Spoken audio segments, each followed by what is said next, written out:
This rally is not just about speeches. It's about trust. It's about track record. It's about choosing the right team. Not just into the tomorrow, but for the years to come. The PAP Tampines team has not only promised, but delivered. They walk the ground. They listen. They serve. They don't just say words. They do the actual work. If you believe in results, if you believe in a better Tampines, then join me and welcome our candidates on stage.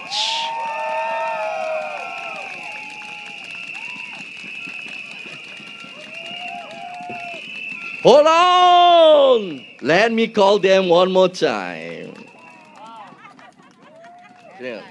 Okay, let's give them our loudest round of applause. Let's welcome our anchor minister, Mr. Masagos Zulkifli, Dr. Koh Poh Koon, Mr. Bae Yam Keng, Dr. Charlene Chen, Mr. David Neo, and last but not least, Mr. Desmond Choo.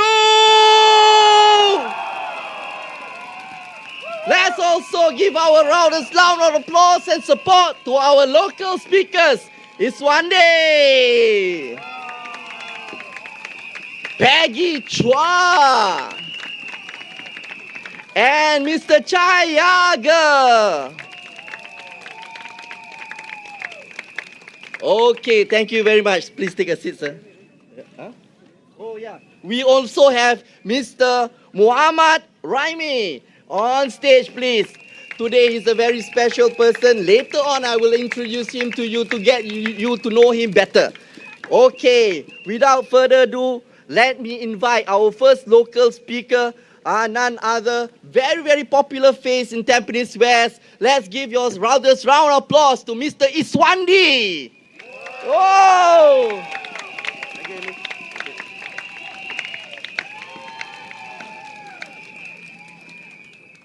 Selamat malam dan salam sejahtera kepada semua penduduk Tampines yang saya hormati.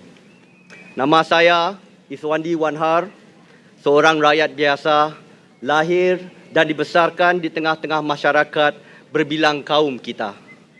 Hari ini saya seorang suami, seorang ayah kepada seorang anak perempuan yang berusia 10 tahun dan seorang anak kepada ibu bapa yang berusia lebih 70 tahun yang tinggal bersama saya. Saya tahu bagaimana rasanya menguruskan keuangan keluarga, membesarkan anak dalam zaman yang sangat berdaya saing, sambil menjaga ibu bapa yang sudah lanjut usia. Saya memahami keperluan sebenar untuk pendidikan yang adil, penjagaan kesihatan yang mampu dimiliki, peluang pekerjaan yang stabil, dan suasana kejiranan yang selamat untuk anak-anak kita membesar. Sebagai seorang daripada komuniti minoriti, saya juga memahami pentingnya perpaduan, rasa hormat dan peluang yang adil untuk semua.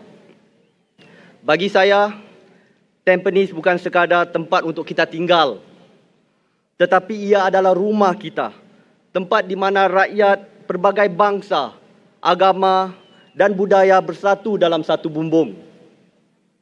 Kerana di Tampines, kita bukan sekadar jiran, kita adalah keluarga.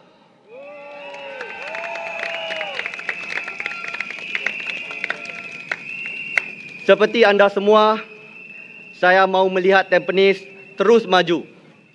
Bukan saja dari segi pembangunan fizikal, tetapi juga sebagai sebuah komuniti yang lebih kukuh, lebih penyayang dan lebih inklusif. Kita berhutang kepada anak-anak kita dan kepada ibu bapa kita yang telah banyak berkorban untuk membina masa depan yang lebih baik. Bersama-sama, saya percaya kita boleh memastikan bahawa Tampines terus menjadi tempat di mana harapan tumbuh dan di mana setiap impian boleh menjadi kenyataan. Dengan itu, saya, Iswandi Wanhar, dengan rendah hati memohon sokongan daripada teman-teman, jiran-jiran dan semua ahli-ahli keluarga yang menetap di Tampines. Undilah untuk masa depan keluarga kita. Undilah untuk masa depan Tampines. Undilah PAP. Sekian, terima kasih.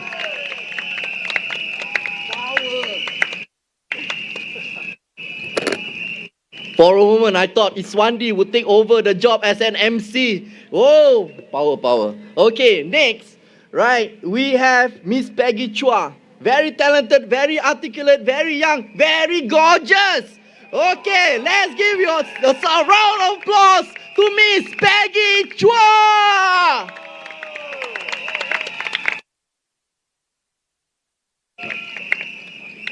亲爱的淡滨尼居民朋友们，晚上好，我是 Peggy， 很荣幸今天能上来这里和大家分享一下我的心声。我从小就在淡滨尼长大，这30多年以来，我见证了淡滨尼的蜕变，从祖屋翻新、交通升级、设施的完善，例如 Tampines Hub、Tampines West CC， 这些都离不开 PAP 的精心策划与投入。我在2015年的时候就加入了 Tampines MPS 义工团队，我亲眼见证，而且感受到 PAP 议员们的用心服务，不仅是在为我们争取更好的设施升级，他们也很用心的帮居民们解决各种问题，关心我们每个家庭的需求，只为了更好的为我们服务。当新加坡人提起东部，一定会联想起淡滨尼。对我来说，淡滨尼能够像今天那么繁华、那么的美丽，离不开我们 Tampines 人民行动党议员的努力。这么多年来，反对党从未在这里为我们居民们做出任何贡献。今天他们说要来这里夺走淡滨尼，凭什么？当他们现在在跟大家说花言巧语，给我们空头支票，我们的 PAP 政府早就已经用行动来证明了。大家看看一下 Tampines 的今天。我想请问一下，有哪一个国家的政府可以做到十全十美？为什么那么多人提到新加坡，就会那么的羡慕，觉得新加坡是最好的？因为我们的政治安全稳定，透明度又高，所以支持人民行动党就是在支持新加坡的稳定与繁荣，也是在支持淡滨尼的持续发展。就像我们马尚高先生、马延庆先生那么多年为我们服务与帮助那么多户的家庭，如果我们失去他们，会是那么大的损失。我们作为淡滨尼的居民，作为新加坡的公民，面对未来的挑战，我们一定要团结一致与信任。国际局势充满不确定性，经济竞争日益激烈。我们那么小的国家，我们一定要更加的保持政治的稳定，才能持续发展。人民行动党拥有丰富的治国经验，能够带领我们面对挑战。而淡滨尼作为重要的市镇，更需要有强力的领导团队，确保我们的社区持续的进步。而且作为一位母亲，为了我们的孩子，为了我们的后代，我们得好好的对待这一次还有每一次的选举。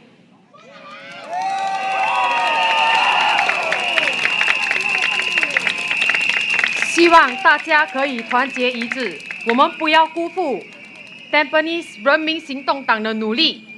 我希望大家可以支持他们，投他们一票，我们一起共建更好、更美丽的淡碧尼，更辉煌的新加坡。谢谢大家。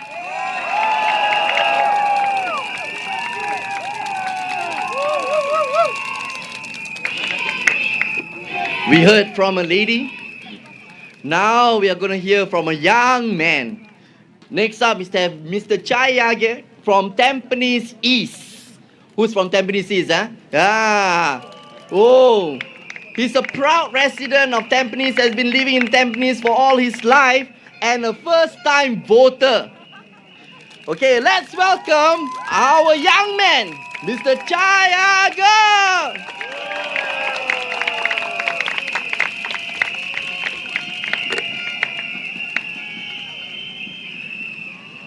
My fellow Singaporeans, I am not a politician. I am a resident. Who I am doesn't matter. What matters is that, like most of us here today, I've lived in Tampines for almost all my life. I did my primary and secondary school in Tampines, and even when I left for junior college and university, I always came home to Tampines.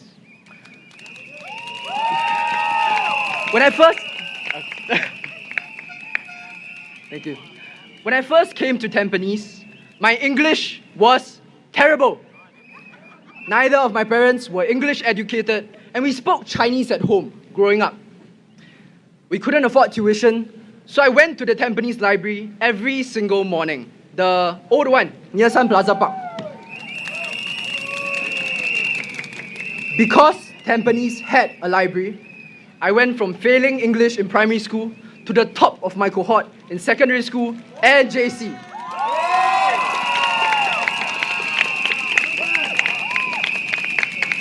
I am not a politician. I am a resident. We talk about Tampines being a model town and a 20-minute town. But what does that mean for you and I? A model town means that when I host my friends for a hot pot, we can get ingredients from Sheng Siong, FairPrice, Cold Storage, and even Don Key.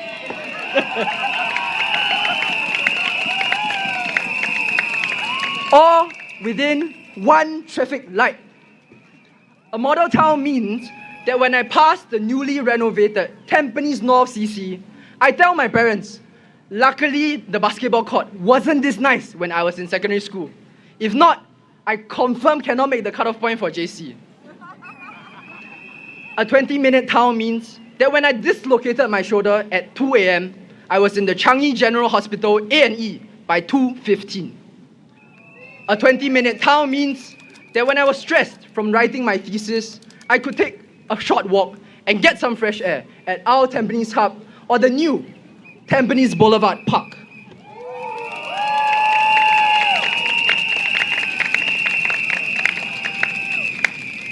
That is what it comes down to at the end of the day.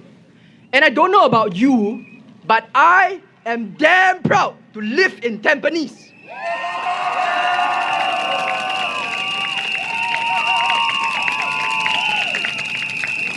I am not a politician. I am a resident. But residents form the heart of Tampines.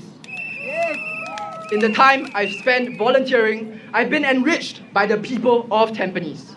Be it seeing our Abang Bomba, meeting kids who tell me what they play on Mobile Legends or Roblox, or even our silver generation, sharing with me how different Singapore and Tampines was like before my time.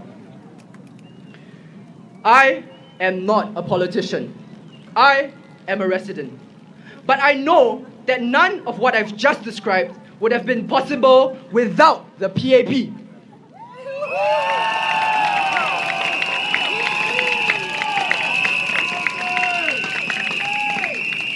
You see, we in Tampines have it good. But this election isn't just about having it good. This election is about securing our jobs, our lives, and our future.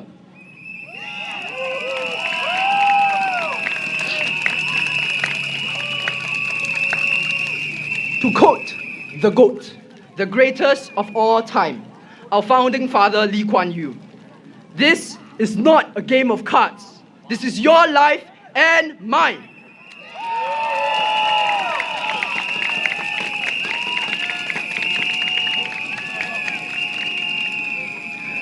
There is a time and place to gamble, probably during Chinese New Year. But an election is not that time. In the volatile, uncertain, complex, and ambiguous world we inherit, who do you want steering the ship?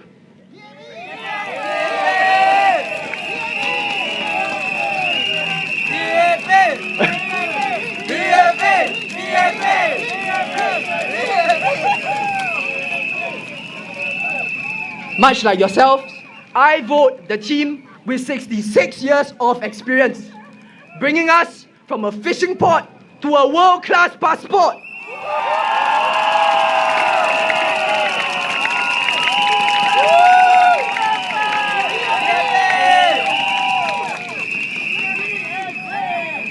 My fellow Singaporeans, you are not a politician. You are a resident. But your votes are what make our politicians. So vote wisely, make it count. Vote informed, make it count. And vote for the PAP to make it count. Thank you. PAP! PAP! PAP! PAP! PAP! Wow! Well done, people. Thank you, Mr. Chaiaga. That was very rousing. Okay. Next, we have our next speaker, Mr. Muhammad Ramy, who will now speak in his message in a sign language, a language of connection, a language of dignity, a language of inclusion. Let's give a warm applause to Mr. Muhammad Ramy.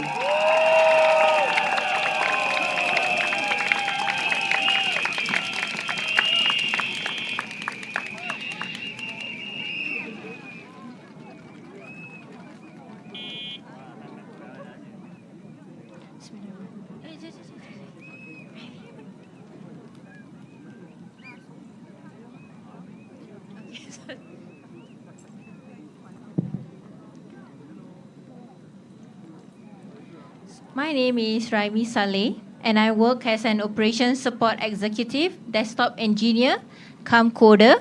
I'm a proud father of two wonderful daughters. One is a lovely 17 years old, while the other is lively 6 years old. My journey has not been without challenges. At one point, I reached out to Mr. Masagos for help finding a job. He reached out to his network.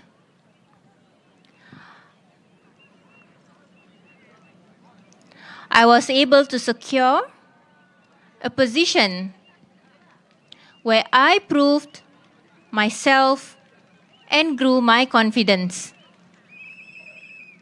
Later, when I was once again actively searching for job opportunities, Mr. Masagos came forward again.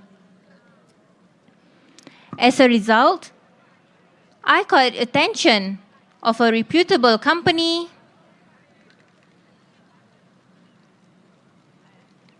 who reviewed my CV and resume. Despite knowing that I am deaf, they saw my potential and experience. They welcomed me. Since joining the new company, which has global operations, I have grown both professionally and personally. I have enrolled in numerous training courses, and every new skill I have learned has empowered me to contribute more meaningfully to my team. I'm fortunate to work in an inclusive environment where I feel valued and supported.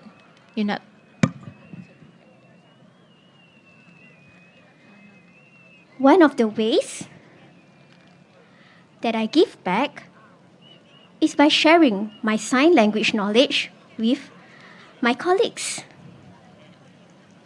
I regularly create educational videos to help them better understand and communicate with the deaf community.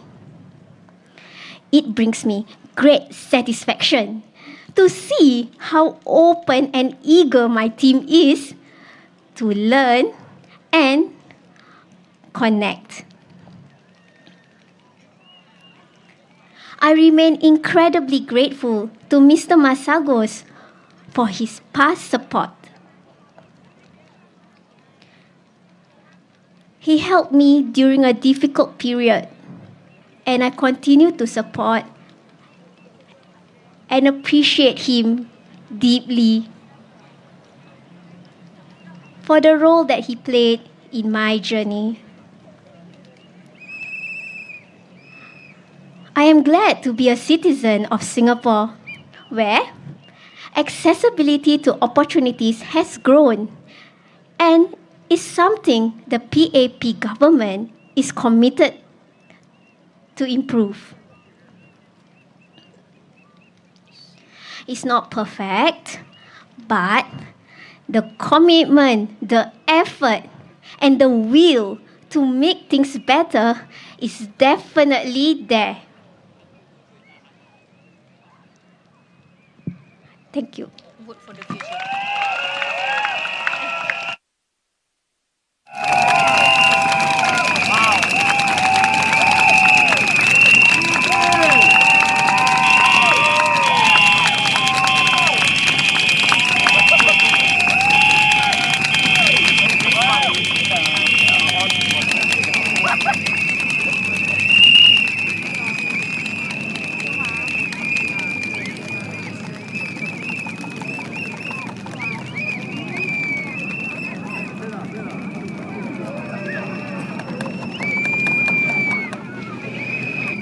Okay, our next speaker is an MP who's deeply committed to the residents of Tampines Changkat. Tonight, he will address us in English, Mandarin, and Malay. Let's give your loudest applause to Mayor Desmond Choo!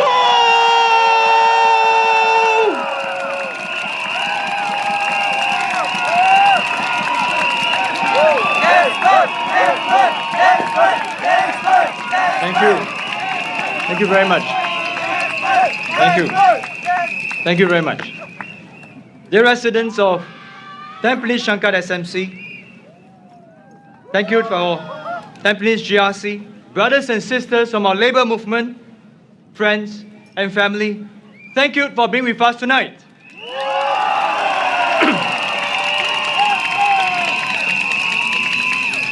Allow me to begin in our national language. Kawan-kawan dan penduduk yang saya hormati.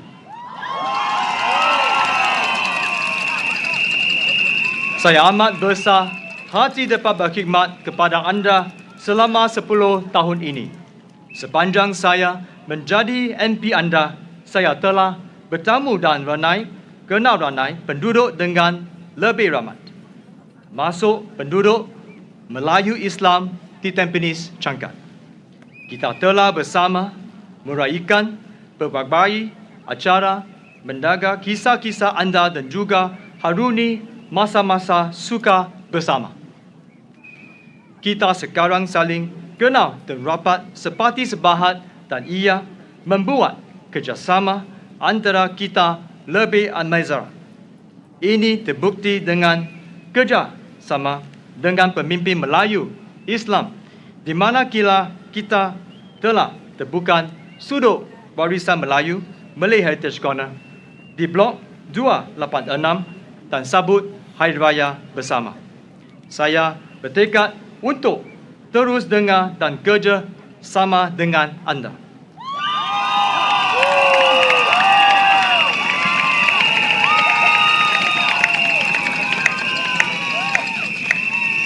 Marilah kita teruskan usaha ini bersama, saling mempercayai dan bersatu padu. Dengan sokongan anda, saya akan terus berkhidmat dengan sepenuh hati. Undilah saya di Tampines Syangkat. Undilah PAP. Terima kasih.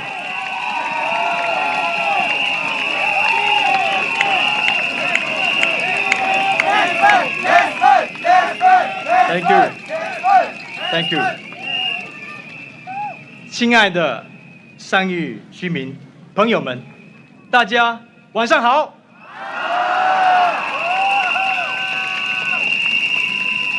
我是贝庆。10年前，我带着一份承诺走进了上谕。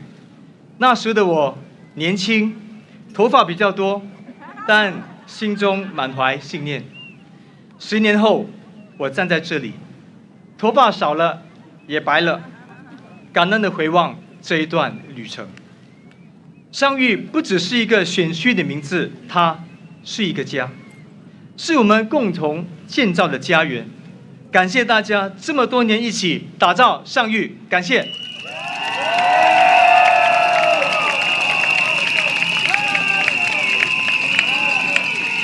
我记得在11街和32、33街，我们一起设下银色安全区，就是为了婆婆公公们可以安心过马路。我记得你们说，站着等孩子接送太累了，于是我们便在多个角落安装地铁座椅，用旧物新用，为大家撑起一个安心的等候角落。我记得2元开心早餐开始那一天，居民们笑着说可以省点钱了。这些点滴不只是工作，它是生命中最贴心、最真实的部分。那说起这个2元开心早餐，那最近引来了争议。有人问上谕居民们是否因为2元早餐而倾向于人民行动党。我不禁感叹，草率的一言不单抹杀了热心的咖啡店主的好意，他也玷污了花尽心思筹划爱心早餐的基层工作者。我想要跟说此话的朋友说，如果真正要帮助居民，无需把能帮助大家的计划当为竞选的牺牲品，把爱心政治化，而是以真诚的心落实实际的计划，这才是敬爱上谕的根本。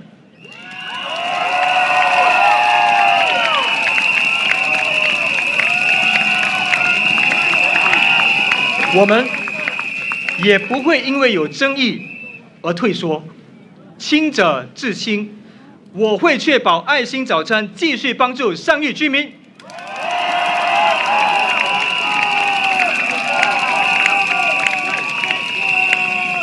亲爱的朋友们，我还记得2个月前，在原巴沙，一位70多岁的阿嬷，她握着我的手问：“你瘦了很多，你是不是太累了？”我带着疲倦，笑着说：“婆婆，我不累，因为我知道我是在为你做事。”她紧紧握住我的手说：“不要担心，要记得吃饭，才继续做。我们相信你。”就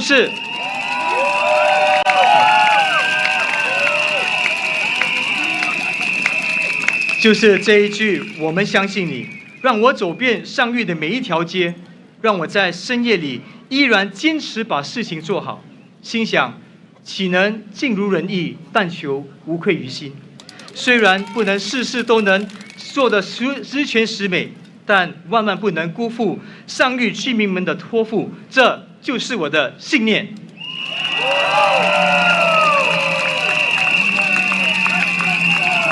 这10年来，谢谢你。这10年来，我不只是在社区里聆听大家的声音，也把你们的心声带进了国会。许多长者告诉我，年纪大了要找份工作真不容易，有的工作太重，有的时间太不灵活，有些雇主甚至一听到年龄就说不考虑。我听在耳里，放在心里，更是在国会里为居民发声。我要争取更多适合为年长者身体情况和生活节奏的工作，不只是给他们一份收入，更是给他们一份尊严，一份继续参与社会的价值感。一个温暖的社会，应该让每一位愿意付出的长辈都有一席之地。经过了10年，上玉不只是我的选区，它也变成我生命的一部分，是我的情感的所在。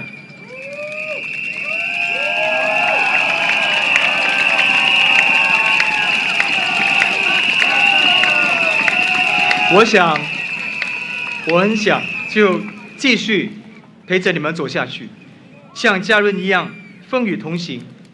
无论是要争取更多的托儿假，或者是让长者和年轻人都有更好的未来，我都会努力，不辜负你们的信任和期待。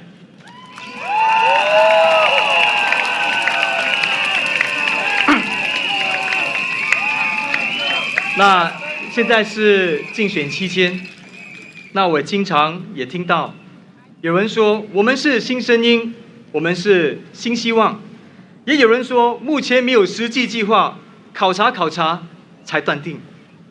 但我想说，但比你与上玉居民的衣食住行必须摆在第一位。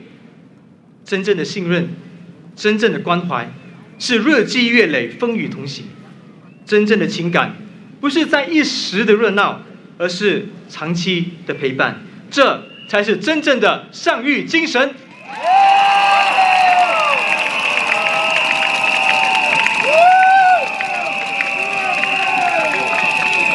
我们已经一起走过了10年，让我继续走在你的前面，为你遮风挡雨。亲爱的上亿居民，你们的选票不只是一个选择，它是我们之间情感的延续，是我们共同故事的续写。请让我继续守护，为大家打造这个家，为我们打造我们的家。谢谢大家。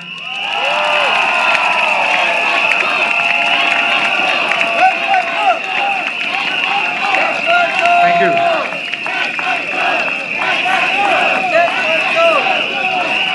Dear residents, 10 years. We have spent many years together, walking this journey as a Tampines Changkat family.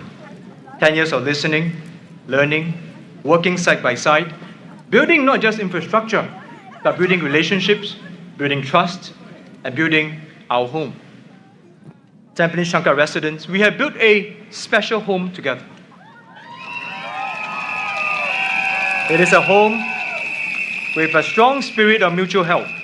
Every year, our Baju Kurung project helped 3,500 low-income residents.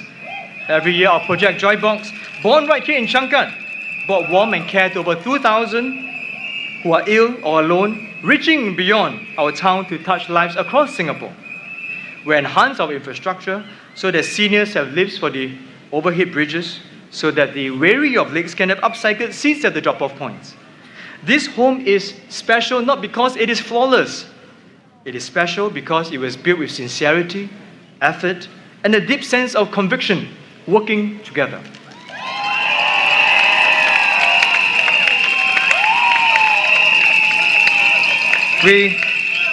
Thank you.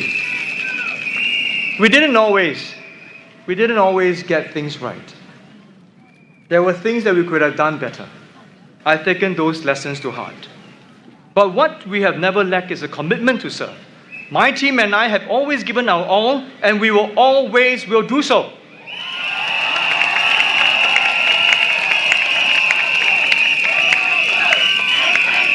This home is special because it was built on a firm foundation of trust, genuine friendships, and shared experiences. This home could be built only because we are united as one Changkat. We built this home together. We are better together.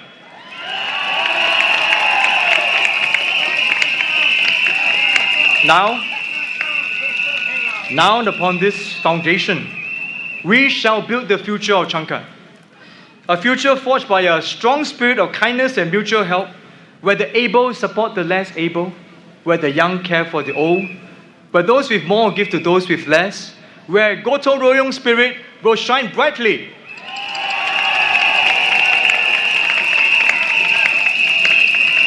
Together with Changkat residents, we will run a new medical consumables program so our seniors can subsidize adult diapers and milk powder. Our young families will receive relief through our Young Family Support Fund. Our youth will have subsidized sports training.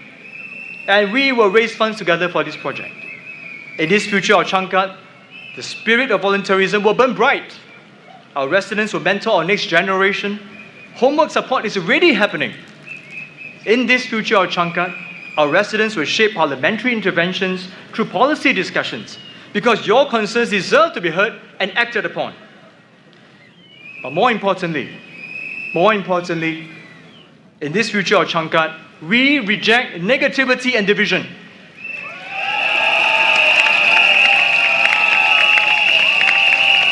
We choose hope. We choose action. We choose progress for all. This is the Changkat spirit. This is our future.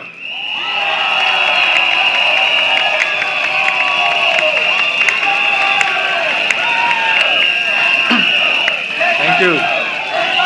Thank you. Can I ask all Tampines Changkat SMC, Tampines GRC residents to consider this?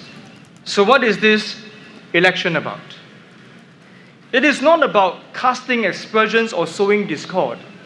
It is not about tearing others down without a plan of your own. This election is about choosing hope over hostility.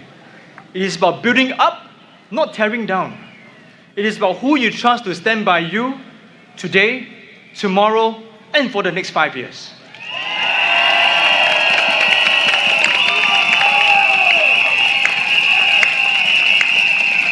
During the campaign trail, I met a grandmother in her 70s.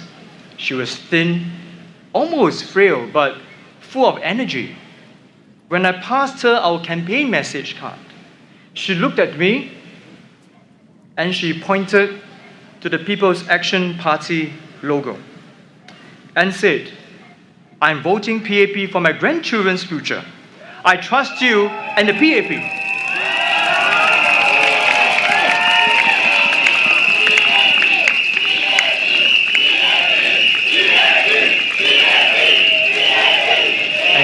This is a heavy responsibility. But I want to assure her and our pioneers, Merdeka generation veterans, our young Singaporeans, and our children, I will do my very best. The PAP will do its very best. We will not let you down. Majulah PAP, Majulah Singapura. Thank you.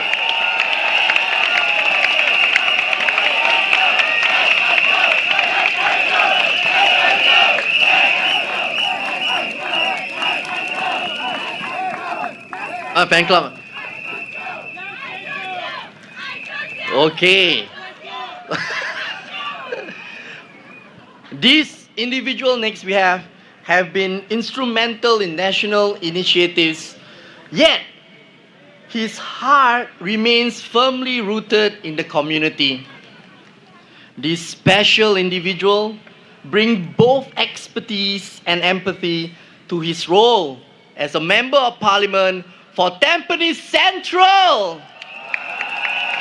Let's welcome our Senior Minister of State, Dr. Koh Poh Koon, who will now speak in both English and Mandarin. Give him a round of applause!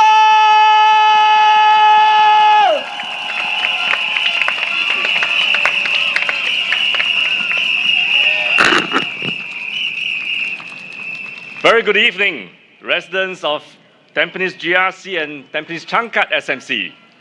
Sisters and brothers from the unions. My fellow Singaporeans, for the past 5 years, I've had the privilege of serving you here in Tampines, especially in Tampines Central. I've met many of you, youths full of hope, young families just starting out, proud parents, and our beloved seniors. Whether in your homes, at our community events, or during our weekly MPS sessions, we've walked this journey together.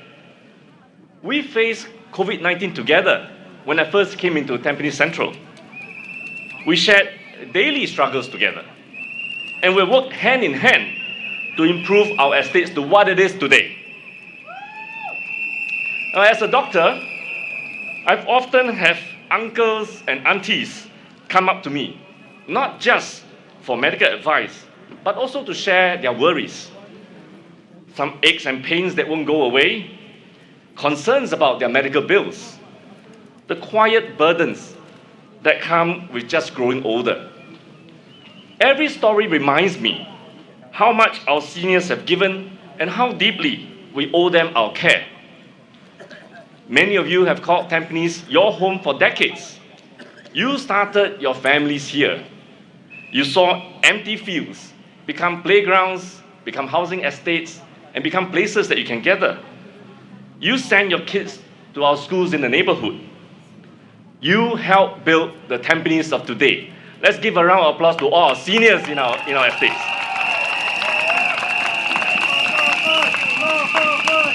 So that's why we launched Health Up at Tampines, a health program that brings regular health screenings and fitness activities right into the heart of our neighborhoods. And this is just the beginning. With volunteers, community partners, and fellow healthcare professionals, we will grow these programs so our seniors stay active, connected, and well. We want them to lead a healthy and a good life together.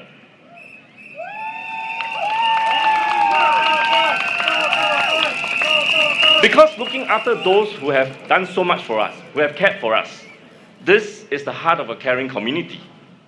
But at the same time, I've also been meeting many young families moving into our new BTO estates.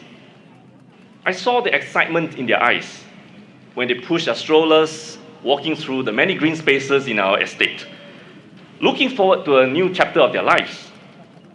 We have worked hand in hand over the past many years to tackle the teething problems in our new precincts. From the smallest hiccups to the larger, bigger concerns. You spoke up and we acted. And now we look ahead with even more excitement to the upcoming integrated transport hub and the brand new, the CC, the community club that will be built at Tampines Boulevard.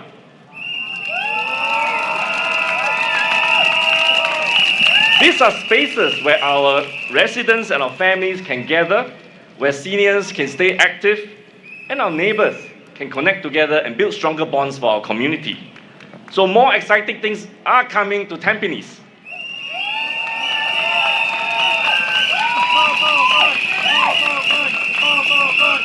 Now, when I met these young families, we've had many conversations. And oftentimes, you ask very thoughtful questions. You worry about the rising cost of living, as all of us are. And you understand that Singapore's inflation is part of a broader global situation caused by conflicts elsewhere. You know we cannot bring peace to the world on our own. And we can't keep global inflation out of our shores. It's not something that we can do or make the world become more peaceful just by our own effort. But you feel the strain of being sandwiched, caring for your young children, and looking after your aged parents. That's why the PAP government takes action to provide relief month after month. With CDC vouchers, cash payouts, YouSave rebates, and many much more. If you look at the MOF website, you see every month something is given to help you relieve the pressures you're feeling right now. We do this to help our families tide over this very difficult period while waiting for the global situation to improve and to settle. Because real help matters, more so than just empty promises. And PAP don't make empty promises.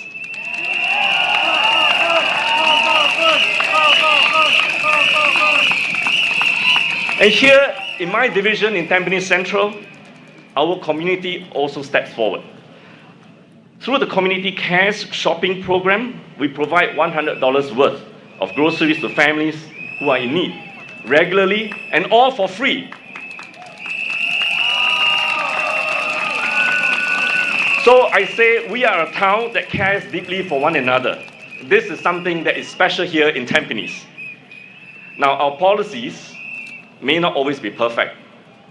And yes, sometimes they come with very hard trade-offs.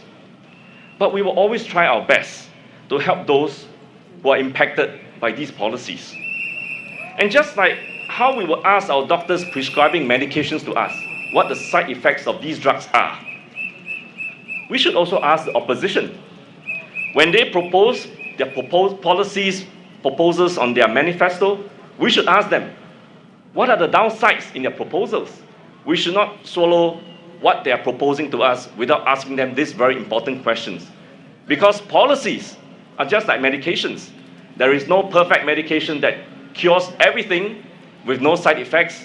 There are also no policies that solve all problems without impacting some other group. So I hope we will open our eyes and ask opposition. When they propose policies, they propose changes, ask them what it will cost all of you, what the impacts on other groups will be. Now, the PAP doesn't just talk about policy. We implement it.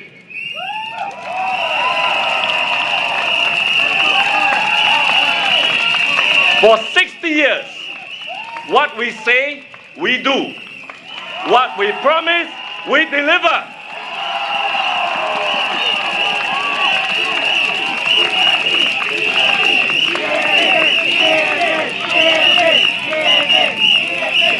At our regular Kopi Kao chat sessions, I've had the chance to sit down with many of you, young couples, youths, working adults.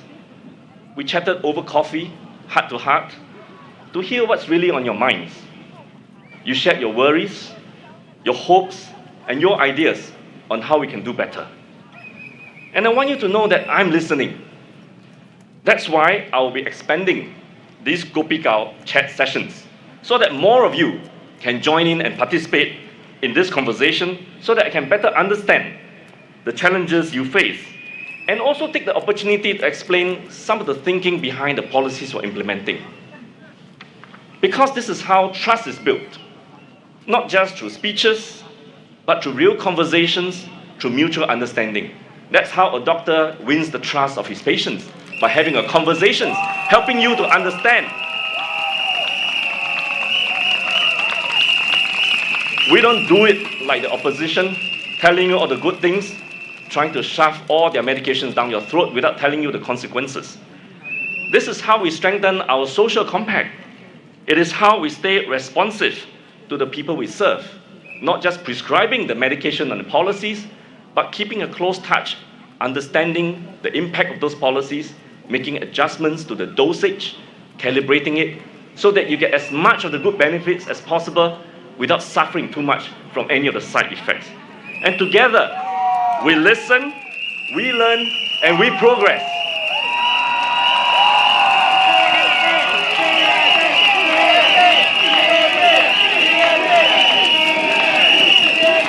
And we must never forget our youth. You, our young people, have big dreams and bold ideas. You have a genuine desire to serve and to make Singapore better. But many of you young people also worry. You worry about job opportunities, about the rapid pace of technological change.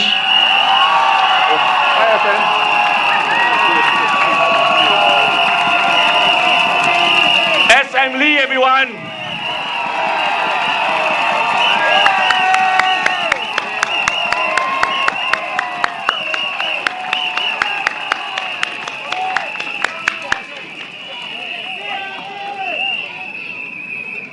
As I was saying, our young people have big dreams and bold ideas, and a desire to serve and make Singapore better.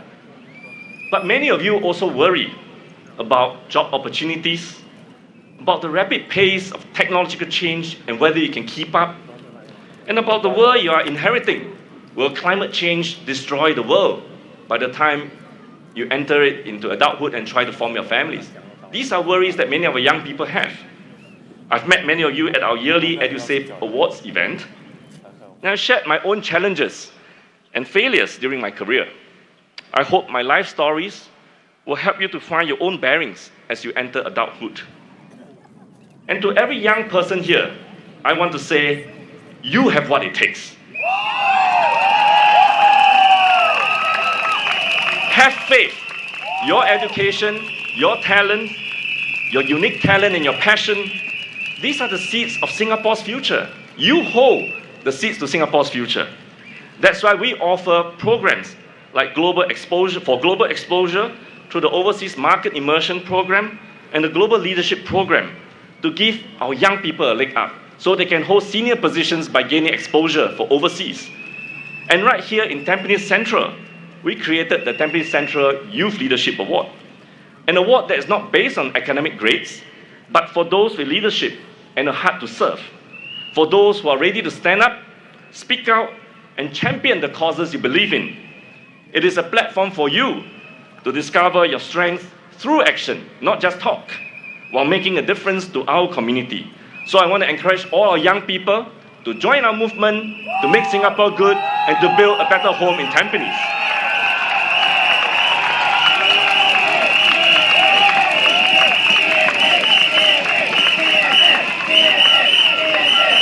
My dear residents from Tampines, when we care for our seniors, support our families, and believe in our youths, we do much more than just roll out programs. We weave a stronger social fabric. This is how we build a caring community, and this is what makes Tampines a model town.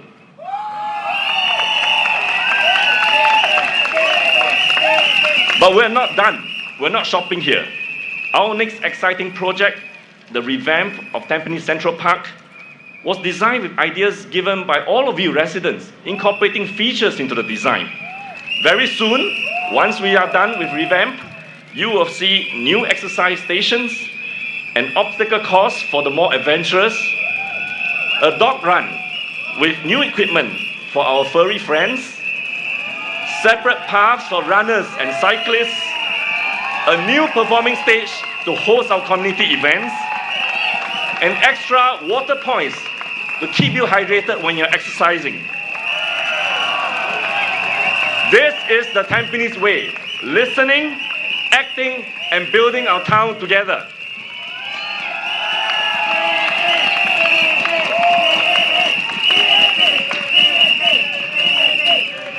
My dear Tampines residents, this has been a tough election, and every vote counts.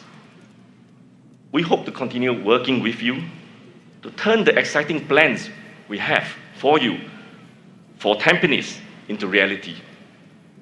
Together, we've built more than just a town.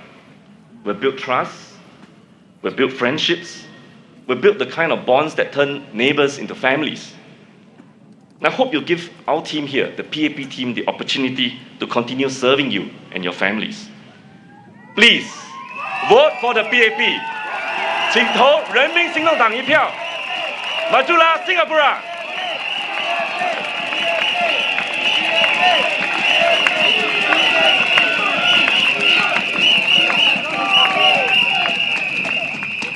Ladies and gentlemen, Tampines residents, are you ready? Tonight, we welcome a man who has led our nation with courage, clarity, and conviction. Even as he passes his baton, he remains by our side, standing with the next generation, standing with us, Singapore. So, Tampines, let's show our respect, let's show our appreciation, let's show our love, let's welcome Senior Minister Lee Hsien Loong.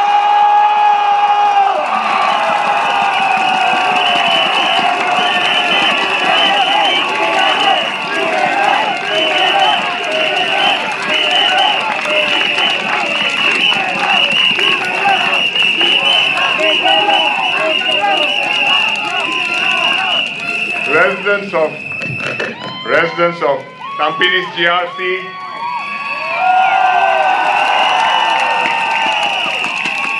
Tampines Changkat SMC,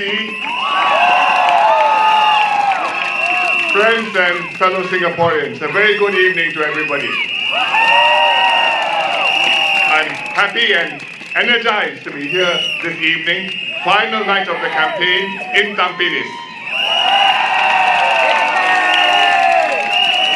Let me start in the national language. Saudara-saudari sekalian, apa khabar?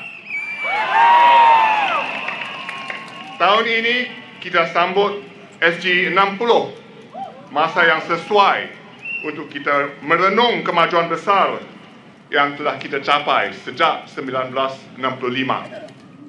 Bersama-sama, kita telah mengubah Singapura, kembangkan ekonomi kita, bina kediaman yang dibanggakan rakyat Singapura, sediakan sekolah yang baik dan pendidikan berkualiti tinggi untuk anak-anak kita.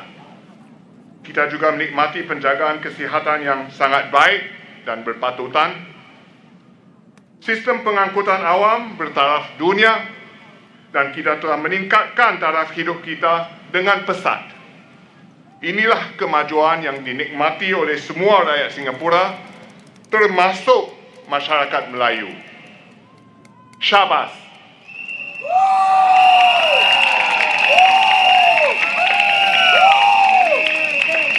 Masyarakat Melayu Singapura telah mencapai kemajuan besar yang boleh kita sama-sama banggakan. Pencapaian pendidikan dan pekerjaan bertambah baik. Sememangnya masyarakat Melayu telah manfaatkan sepenuhnya peluang untuk penuhi potensi anda dan mencapai aspirasi anda. Kemajuan anda sangat ketara berbanding negara maju dan juga berbanding masyarakat Melayu di tempat lain. Dengan kita saling bekerjasama, pemerintah juga telah meluaskan ruang yang dimiliki oleh masyarakat Islam untuk laksanakan ibadah anda. Kita akan membina Kolej Islam Singapura.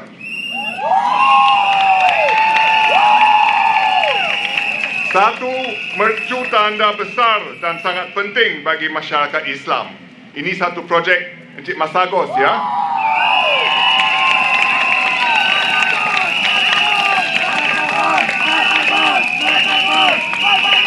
Program pembinaan masjid juga berjalan terus. Satu masjid baru akan dibina di sini, di Tampines North, dan satu lagi akan di tengah, di sebarang barat Singapura, sebelah barat Singapura. Saya gembira melihat bagaimana masyarakat Melayu Islam kita berkumpul untuk bantu mereka yang memerlukan.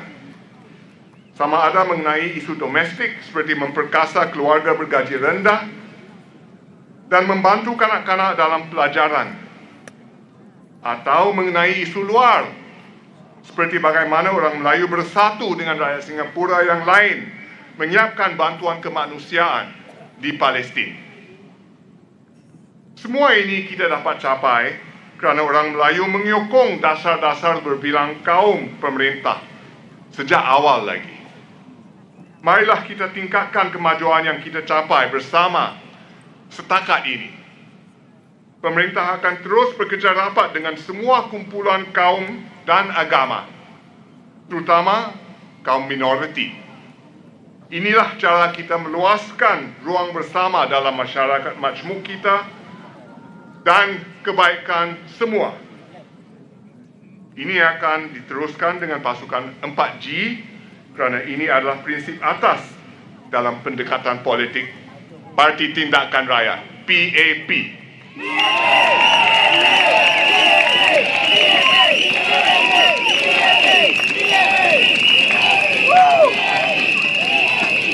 Itulah sebabnya pemerintah melaporkan banyak usaha bekerja rapat dengan Menteri Masagos dan anggota-anggota Parlimen PAP Melayu. Misalnya melalui Mendaki untuk terus berkukuh pendidikan dan pembelajaran sepanjang hayat, lifelong learning. Melalui M-Kuasa 3 untuk menggerakkan kumpulan Melayu Islam supaya sama-sama memperkasa masyarakat.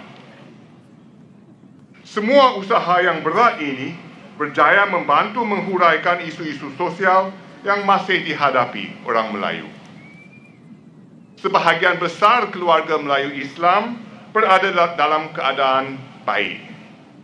Namun, mereka masih ada kebimbangan. Kebimbangan tentang kos sara hidup, perumahan, sama dengan keluarga Singapura lain. Keluarga yang lebih muda pula bimbang tentang isu-isu membesarkan anak-anak mereka. Keluarga yang lebih tua pula bimbang tentang isu persaraan. Pemerintah akan berganding bahu dengan anda untuk sama-sama tangani isu-isu ini. Kami akan berusaha untuk tangani kebimbangan dan aspirasi anda, serta ambil kira perspektif dan keutamaan anda dalam dasar negara kita. Saudara-saudari sekalian, semua pencapaian yang kita nikmati selama ini ialah berkat hasil kemakmuran Singapura.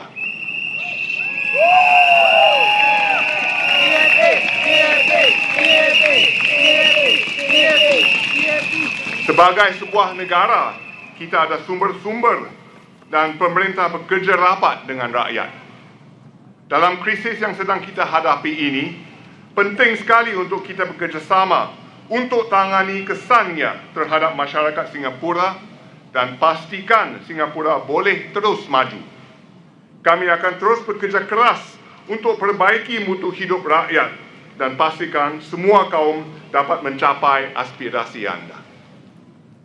Tetapi semua ini bergantung kepada sokongan anda di Tampines dan juga di kawasan undi yang lain seperti Punggol, Ang Mo Kio dan tempat-tempat lain. Kami perlukan sokongan padu anda supaya kami mendapat mandat yang kuat untuk laksanakan apa yang baik dan diperlukan Singapura serta rakyat Singapura. Undilah Masagos dan pasukannya di GRC Tampines ini.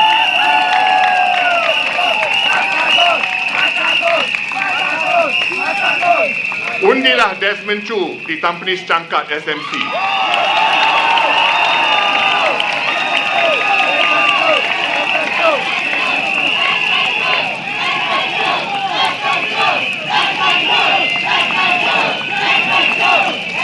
Dan di kawasan undi lain, undilah pasukan PAP untuk pastikan lebih banyak kemajuan buat semua rakyat Singapura. Lusa adalah hari mengundi. Undilah Parti Tindakan Rakyat, PAP. Terima kasih.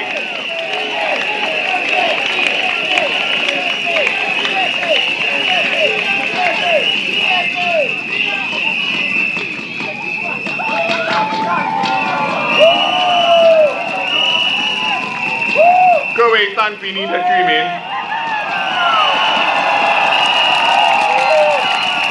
晚上好。过2天我们就要投票了。选举是为了选择，选择能够不断提升国人生活素质的政策，和选择能够照顾好人民的团队。世界正在经历巨大的变换，经济前景充满不确定性。我知道大家因此都非常关心民生课题。在这方面，人民行动党政府正推行全方面的政策，帮助国人改善生活，渡过难关。为了帮助国人减轻一些生活上的负担，这2-3年来，政府不断推出各项补助措施。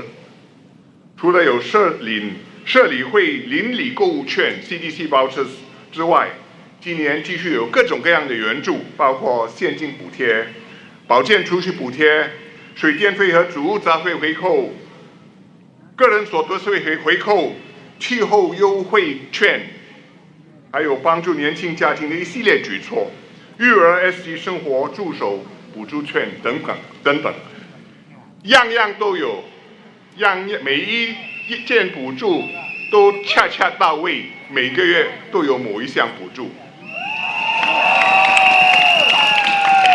应该做的，我们已经尽量做了。政府也有多项举措，帮助在职场上的国人继续提升自己，保持竞争力，以便找到更好的工作。比如，技能创前程进阶计划和培训津贴、求职人士资源计划等等的措施。在协助企业和中小企业方面，除了通过津贴、回扣来帮助提升技能的劳动队伍减轻成本，政府也通过严金勇副总理所领导的新加坡经济韧性小组，探讨应对美国关税冲击的措施和长远策略。如果情况恶化，我国经济陷入衰退，政府将继续确保人民获得足够的援助。我们有能力、有决心、有资源、有意愿，我们知道怎么样做，我们绝对会做。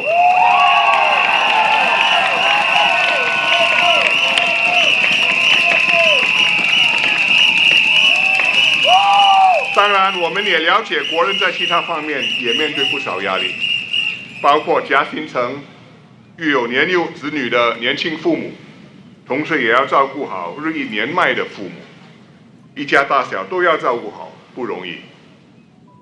年长者，我们现在为数不少了，你们非常关注退休生活的保障，你们也希望保持身体健康，保持活跃，不希望孤独地度过晚年。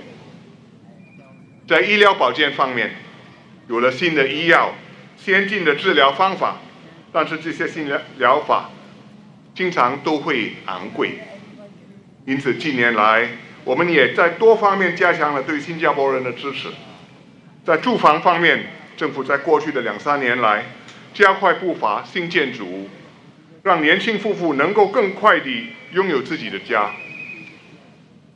我们为家长提供更多托儿服务，也调低了学前教育的学费顶线，很多家庭的学费都下降了。从今年4月1日起，我们提升了终身健保计划给国人所带来的医疗费保障。从明年起，大幅度增加年长者长期护理服务的津贴。所以这些都是人民行动党的政策，以实际行动来照顾好国人。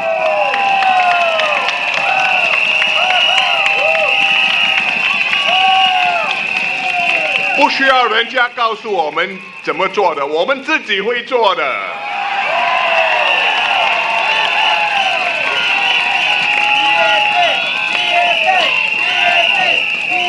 为了实行这些政策，我们必须有足够的资源。尤其我们的人口迅速老化，年长人士的医疗保健开支会持续上涨，所以政府不得不调高消费税，以确保我们能够持续援助国人在你左右。反对党说你不需要这么做，因为政府钱很多。他们敢这么说，是因为他们认为讨好选民为先，其他后果他们不用负责。他可以开支票嘛？你政府必须支付。你政府，我告诉你怎么做，你问我，我问政府，政府负责，多么简单。我也会做反对党。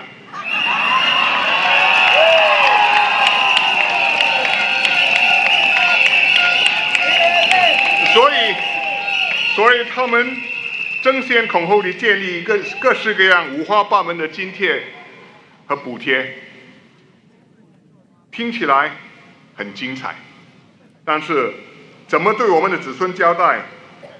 我们把你们的储蓄已经花光了，非常对不起。忠言逆耳，天下没有免费的午餐。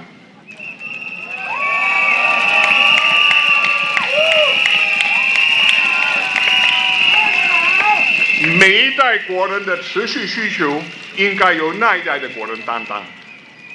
我们的储备是先辈们，是世世代代新加坡人的血汗钱，共同努力，筹集起来的，是在大风大浪的情况下才可以应用的法宝。国人能够熬过官兵疫情的那几年，就是因为我们有足够的储备来遮风挡雨。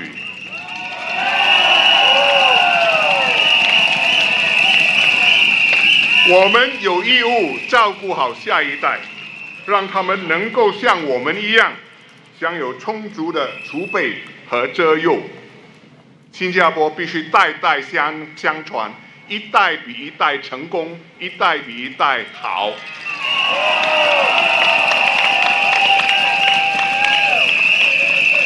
政府是经过慎重的考虑才决定调整消费税的。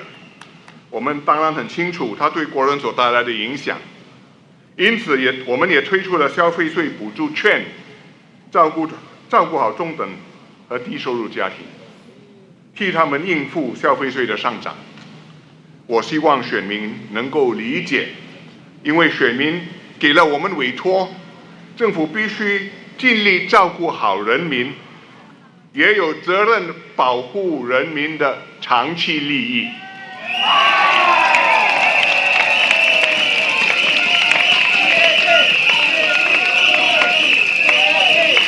大选的第二个目的，是为了选择最有能力、有诚信的领导团队来治理国家。要克服眼前的挑战，我们必须拥有一支强劲、有能力的领导班子，才能对症下药，落实政策，与人民携手度过难关。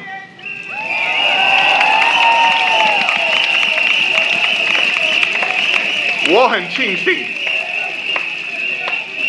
官兵疫情降临不久之后，新加坡人在2020年的大选中，重新给了行动党明确的委托，这让我有一个能干的团队，我们才有效地克服了那场危机。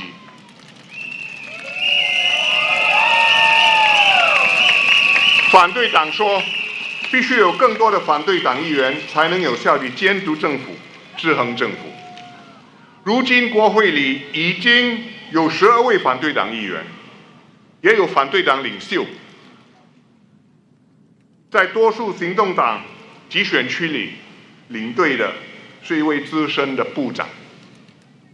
如果行动党再失去几个集选区，这肯定会削弱政府的办事能力，政府为你办事的能力。在这动荡不安的紧要关头，我们尤其靠继续引进投资，继续创造工作机会、就业机会。但是在这个紧要的关头，投资尤其不容易得来。所以，如果我们出现了政治变换了，投资者肯定会问自己：新加坡是否能保持以往非凡的政治稳定、办事能力呢？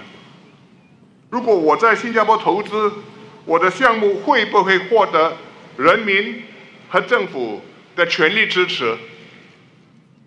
我会不会有一个能干的政府帮我实现、替我保障？如果他们对这些问题有怀疑、迟疑不决，或者改变他们的主意，把投资移到别的地方，甚至把已经在新加坡的投资迁移到其他国家，那新加坡人民、工人就遭殃了。所以这样一定会影响我们的经济表现，影响我们的就业机会，打破许多人的饭碗。因此，这不只是关乎行动党人数过半与否，就或者行动党会不会继续执政的问题。这个关乎新加坡的前途、大家的幸福、每一个家庭的工作机会的未来的前景的问题，是至关重要的课题。我希望选民能够深入了解这一点。今晚我们在但宾尼集选区领导团队的是马上高部长 Masagos， 他曾经担任环境部长，处理我们的水源和气候变化政策都是非常关键的政策。现在他是社会及家庭发展部部长，主导我国的各项社会发展，推出各种援助计划，协助低收入家庭等等。他为内阁和政党带来了宝贵的阅历、经验和实力。有了你的支持，马上高和但宾的团队将落实未来5年的社区发展蓝图。这份蓝图是与居民讨论后，多次讨论后而拟定的。希望你们能支持人民行动党，完成大家的梦想。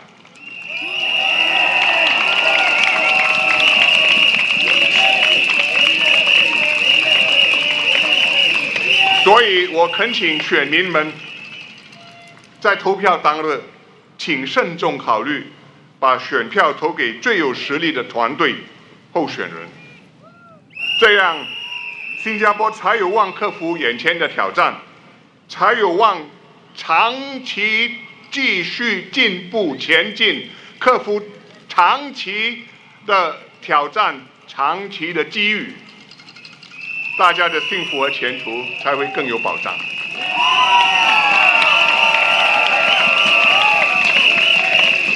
请继续支持我们，给人民行动党明确的委托，让行动党继续照顾好但宾尼，继续让新加坡繁荣。请投人民行动党1票，谢谢。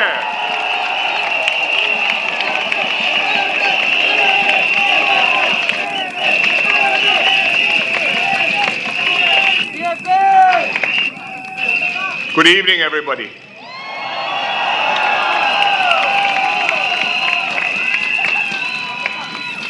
I was at Tampines Market on Tuesday morning. I wanted to lend support to Masagos and his PAP team contesting here in Tampines. Dr. Charlene Chen, David Neo, Koh Poh Koon, Bayam King, and also Desmond Choo.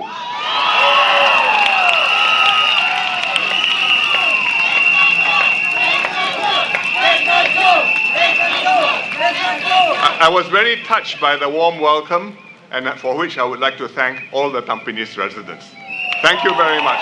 Some of you were probably there too. The team has a good mix of experience and fresh talent, and I ask you, please vote for them. I have fought many elections since my first one, 1984. 40 years ago.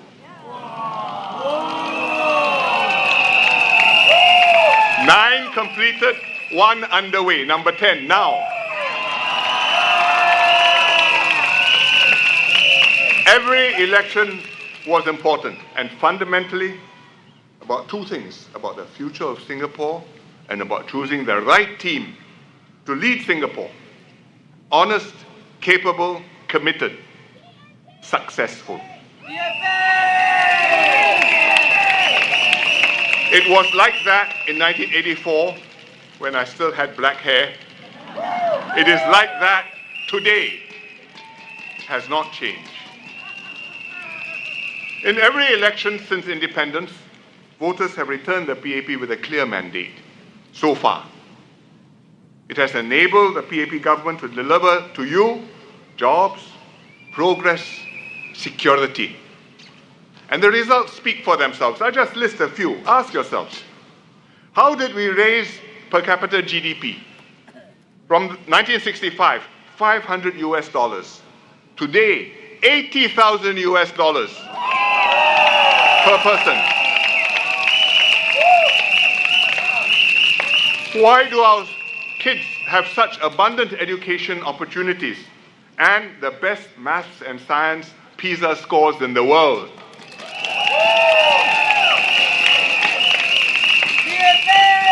How did we provide good quality public housing for so many Singaporeans? Look around you, all these homes. Who built them?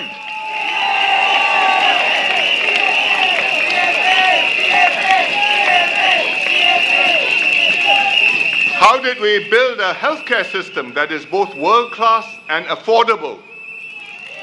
Probably unique in the world. Why is the CPF rated as one of the most effective social security systems in the world?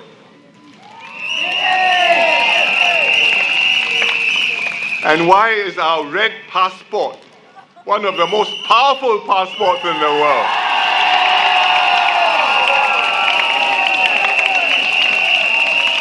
It is because Singapore has performed exceptionally for you. And it has performed exceptionally not just in these item areas, but also when we encounter crisis. For example, COVID. It's 3 years ago, or 2-3 years ago, people have almost forgotten, they think it's a bad dream sometimes, but it was a frightening experience, a crisis of a generation. And we mounted an exceptional national response. Thank you, Singaporeans.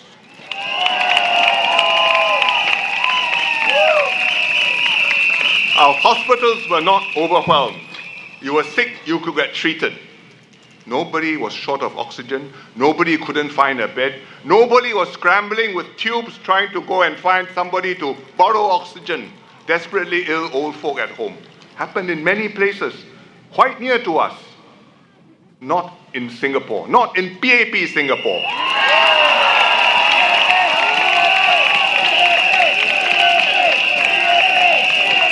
Therefore, we had casualties. That happens, cannot be helped, we are sad, but we had one of the lowest death rates in the world. Our economy bounced back quickly because we had 5 budgets in the 2020. And we made sure that the economy kept well. It went into chill, wait, crisis passed, out again. Out of the gates, running at full speed. And our society emerged stronger and more resilient. How did we do it? 2 things. One, we had a capable and committed leadership, a leadership team to steer us through. We had a multi-ministry task force chaired by Lawrence Wong and Gan Kim Yong.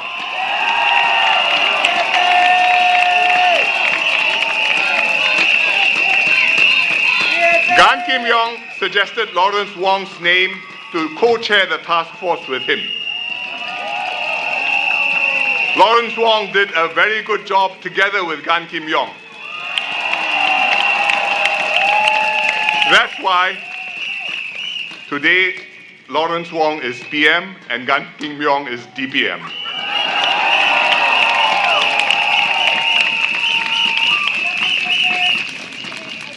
And they made sure that everything worked. Hospitals didn't get overwhelmed, secured vaccines early, got everybody vaccinated quickly, efficiently, without panic and without scramble. But it wasn't just them. There's a finance minister. First Swee Kiat, later on Mr. Wong, marshaled resources, brought them to bear. There was a manpower minister who saved jobs and kept migrant workers in the dorm safe. A good trade minister, making sure we would get our food, our chickens, our eggs, our fruits, our meat, our fuel, and our supply lines were kept open. A good defense minister, able to have a SAF ready to be deployed and to help tackle the crisis. And David Neo, then wearing uniform, was one of the people in the middle of it. Good MPs on the ground, explaining government policies to constituents, taking care of them, resolving the issues, seeing them through the crisis. People like Desmond Choo, Bayam King. We were there for you. That's the first thing. Secondly, Singaporeans placed their trust in the PAP government. And we lived up to that trust. I remember during the circuit breaker, when there were thousands of cases in the dorms and things looked very worrying and possibly bleak, people were scrambling and a little bit disheartened that they may not be catching up. I gathered the cabinet ministers. I told them, we are in a crisis. Your job is to do the right thing by Singaporeans, tackle the problems, minimize the dangers, keep Singaporeans safe. Do the right thing.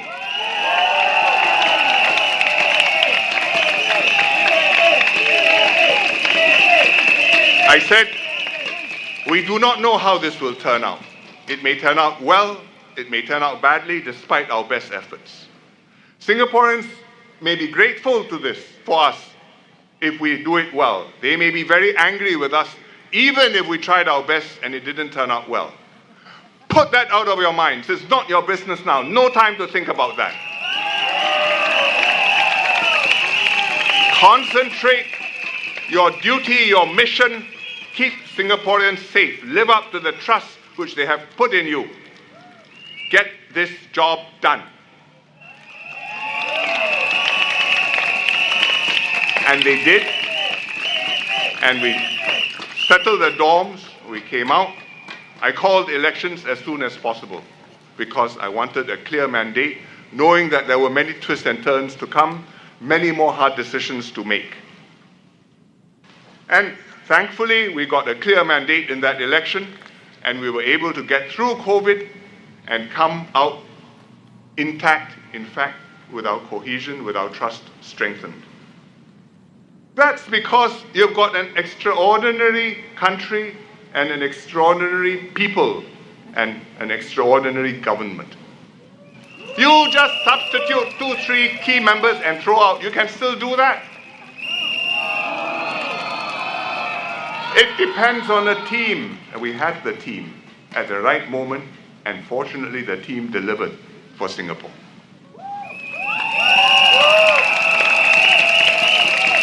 It is an exceptional performance as a result of an exceptional brand of politics. Quality of leadership and government. Honest, committed, capable. Telling you the truth, being level with you. Delivering for you, encouraging you to do things more than you thought you could do. It's an exceptional rapport between the people and the government whom you elected. I trust you, you trust me, we can work together, we can do great things. It's an exceptional spirit of national unity. We are not just individuals or groups divided by politics, but one people moving forward together. So we had groups organized to sew masks out of scrap material. Improvise, not enough masks, improvise, do something helpful for your neighbors. We had people provide hand sanitizers, hang in the lifts, so that any other resident can use them who needs them. We had people who would knock on the doors of old folks, make sure that they are okay. This is a sign that we are one people. We are not so many strangers living in one place. We are so many members of one family living in one nation.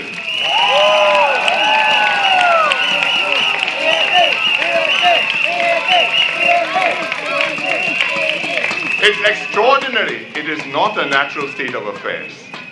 It took hard work and a lot of collective effort to create this and to keep it going now for 60 years. Hence, SG60, we are having a celebration.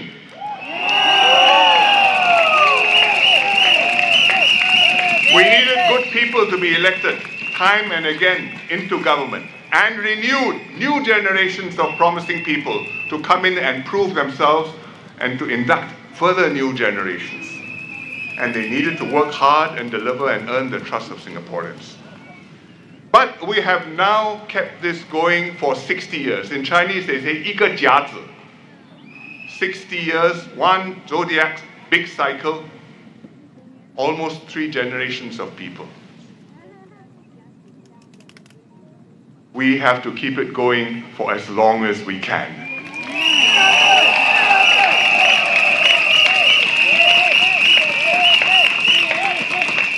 We've come out of COVID, but we've gone into a completely changed world. You've heard of Liberation Day, 2nd of April. You've heard of all the tariffs which have come in, the trade wars between US and China. People talk about a new world order. Actually, there's no new world order. The old order disappeared. The new status is disorder. And we hope one day an order will come, but for now it's disorder, chaos, confusion, and bad news for small countries like Singapore. So we need the strongest possible team to head off these unprecedented challenges. We need a government with a clear mandate to act effectively on your behalf, to secure your interests, to tackle all our domestic issues, cost of living, housing, healthcare costs, stress, work-life balance, and everything which Singaporeans worry about. And we need to secure investments and jobs for Singaporeans. Because if we don't have jobs, if we don't have economy growing, I think everything else is much harder. But unfortunately, getting investments and jobs is going to be much harder than before. First, all the MNCs are holding back, unsure what's going to happen, hesitating, wait and see. So the numbers of investment projects are already less. Secondly, with the disruptions and the confusions, they will think very carefully, where do I put these investments? And they will ask themselves, if I put it into Singapore, how stable is the government? How much support does the government have? How capable are the ministers? And even if they're not thinking of new investments, they are reviewing their existing portfolio. They said, I've got $5 billion in Singapore. Is that place safe or not? And if they conclude it is not quite as safe as it used to be, then neither is that investment as safe for us as it should be. And it may move elsewhere, or it may stop growing. In either case, it's no good for us. No good for workers, no good for Singapore. So we have to be able to give the best possible answers to these searching questions which we must expect investors to be asking of us. And the way to give them a good answer is to put the right vote day after tomorrow at the polls.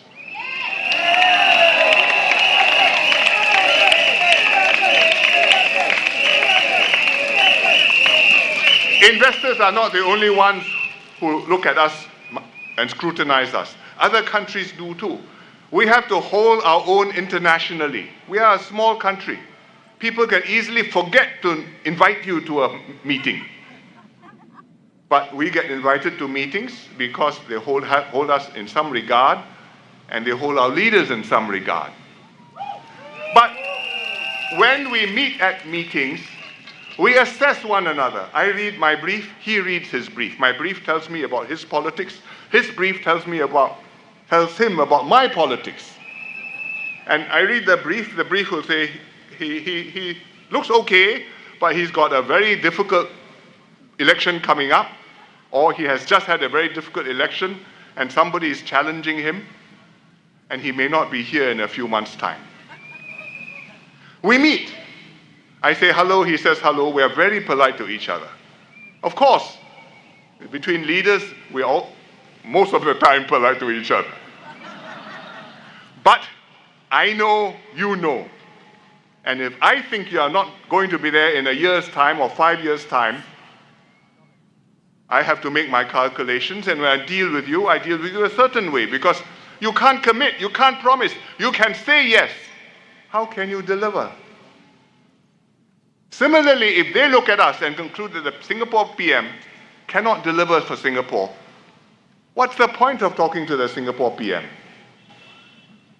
So, what happens within Singapore, the elections, their results are being watched very carefully by investors, by foreign leaders, and will have a big impact on Singapore, on your lives.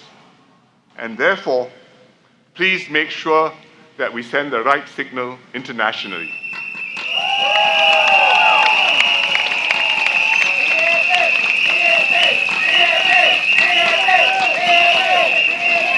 This exceptional state of affairs is our superpower.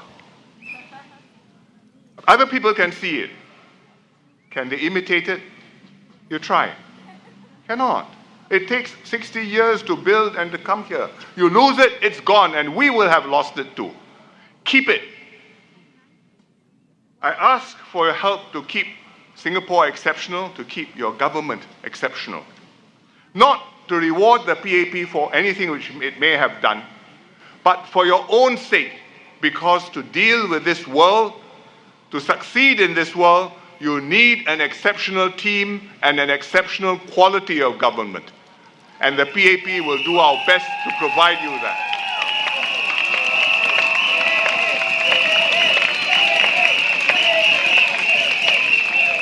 The opposition asks you to vote in more alternate voices, just like most other democracies in the world.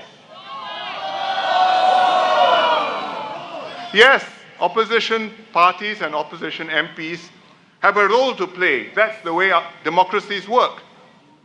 And the PAP accepts that opposition MPs will, for the foreseeable future, be in the parliament. They are here to stay. They are not going to disappear. We fight in every constituency, including the opposition wards. We know that we have a tough job. We fight, and we expect that they will still be there after the election in quite a number of places. So we welcome alternative voices to speak up. We listen to all of them, and if they make sense, we will take the views in wherever they may come from. But if we become an ordinary country, an ordinary democracy, then our performance, I can tell you, will become ordinary. And you'd have to be prepared for that. And if our performance is ordinary, many of the things we have gotten used to, the quality of education, the quality of housing, the quality of healthcare, the quality of government, the standing in the world, your red passport will not be the same as before. So there are no lack of examples of what can go wrong in ordinary democracies. It doesn't mean if you have more opposition MPs, everything becomes fine in the country. In fact, more things can go wrong. You have divisions, you have factions, you have constant turnover of leaders. Your policies chop and change. One government comes in, he says, I join climate change, I subscribe to that. Next government comes in and says, I leave the treaty. Next government comes back, maybe it joins again. Where is the country going to go? How can I calculate on you? There'll be no long-term plans. So if big countries do this, well, maybe they muddle along, one day they come out from the troubles. If Singapore does this, we go into these troubles, we will never come out. It would have been very different the last 60 years, and we would not have made it here today. Why am I emphasizing this time? Because this election is so hotly contested. And all the opposition parties are making the same pitch. PAP is good. The PAP should form the next government. But please give me a few more seats. We can check them harder, make them even better. Don't worry, I won't turn them out. You will still have them as government.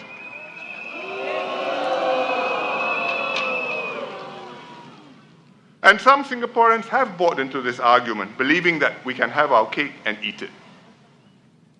And therefore, we have a tough fight in many constituencies. And many experienced ministers and MPs face intense contests, as well as quite a few promising new candidates. So this year's election outcome makes all the difference for our future. It's not whether we win a few more seats or a few less seats for the PAP. Just suppose we lost a few more GRCs and a few more ministers and promising new MPs. What signal would we be sending to the world? What would happen to our chances of seeing through these troubles safely? How would this help us to protect jobs, secure fresh investments, make better plans, build a better future for ourselves? Please think about all these. Tomorrow is cooling off day. Wake up calmly, think about it calmly before you vote on Saturday.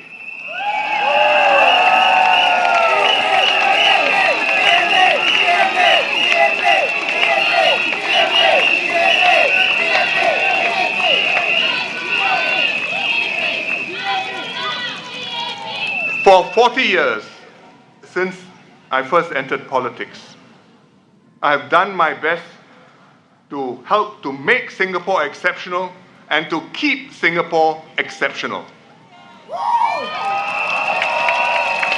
And I ask you, please, to help me and to help PM Lawrence Wong and his team keep Singapore exceptional for as long as we can.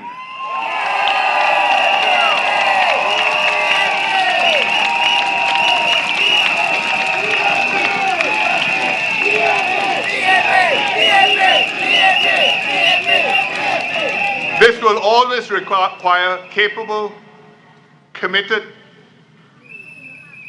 exceptional people, honest in government. A capable PM, extremely hard to find. Capable key ministers, also very hard to find.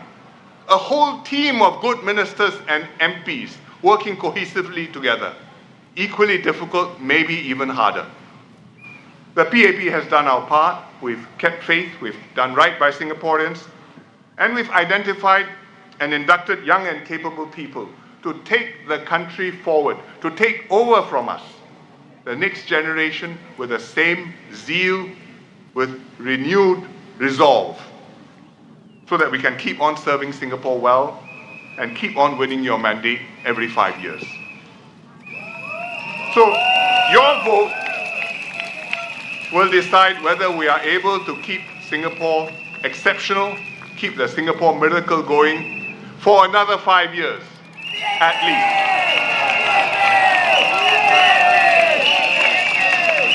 Help us to do this, just as our predecessors and our forebears worked together to do this, so that our children and our grandchildren can inherit a much better Singapore than we have been able to have. And let them take our nation forward for many years to come. Thank you very much, and Majulah Singapura.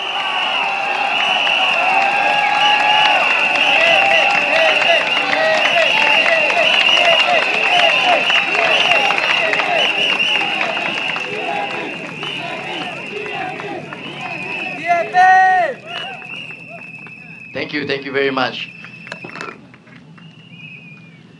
It is indeed an honor to have SM lead with us today. Is that true?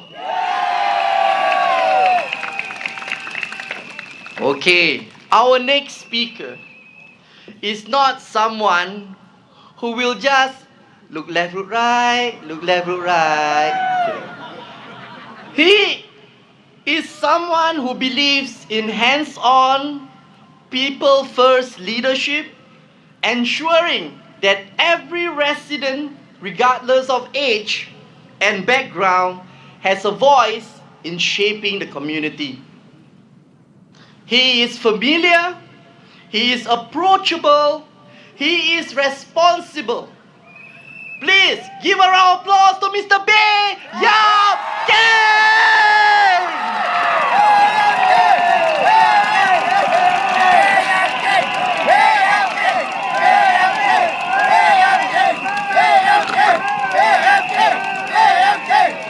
Dear residents, friends, and fellow Singaporeans,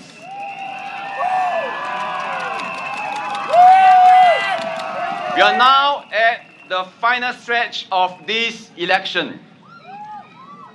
On Saturday, you will make a choice about the team, the kind of team you want walking with you in Tampines.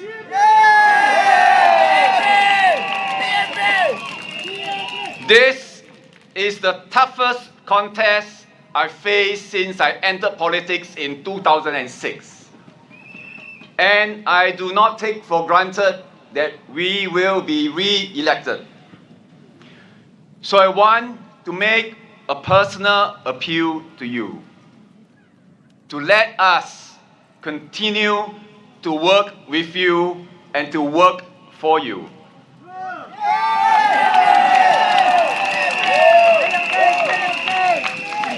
We have achieved a lot in Tampines over the years, and there's still so much more that we want to do, that we can do together.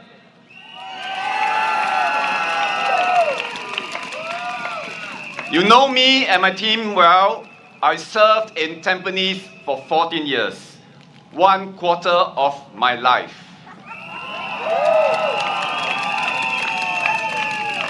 Between Charlene, David, Poh Koon, Masagos, and I in the Tampines GRC and Desmond in Changkat, we bring more than 50 years of walking the ground and meeting residents' needs. Tampines is like a second home to us. You are like family. We have seen your kids grow up and even start families of their own. I still remember when I first came to Tampines in 2011, a resident told me, "Mr. Bay, you look very tired. Go home and rest. Then you help us fix the lift tomorrow." That comment stayed with me till today, because trust isn't built in speeches. It is built by showing up and doing the work.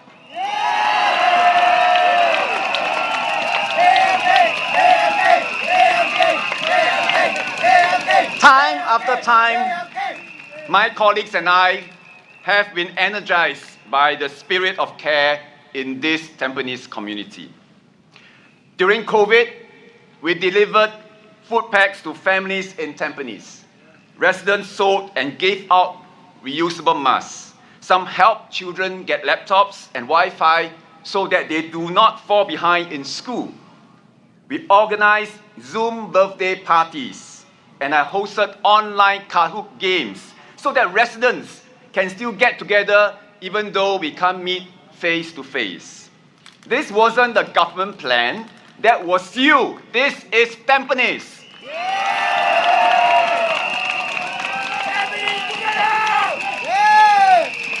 Every month, I host Kopi Talk, an open conversation with residents to hear what's working, what's not, and how we can do better. Many of the improvements you see today began with those honest conversations. You were patient with me as I got to know you, and you were patient with the team as we work bit by bit, year on year, to build the Tampines that we have today.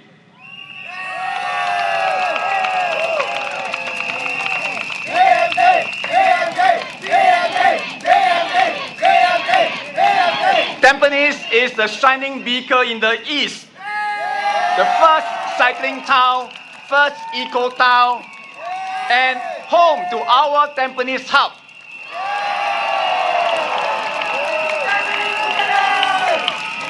But we'll never stop building Tampines. Never stop improving Tampines. We roll out programs for seniors, for families, for you. We upgraded playgrounds, fitness and residence corners, and community clubs. We transformed Sungai Tampines into a naturalized river with rain gardens and viewing decks. We built over 2 kilometers of sheltered linkways. And when new residents shared with us that the new BTO lift lobbies felt too harsh in red color, we acted. We repainted our whole cluster.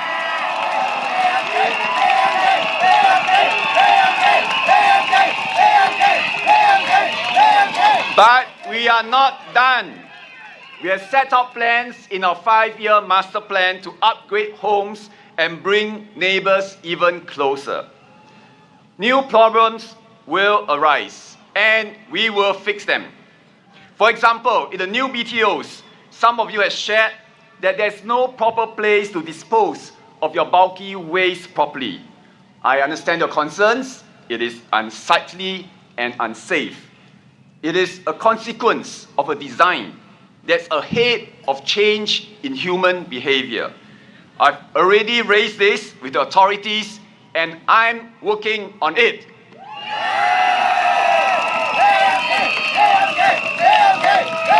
If you choose us again this GE, I will take over as chairman of Tampines Town Council.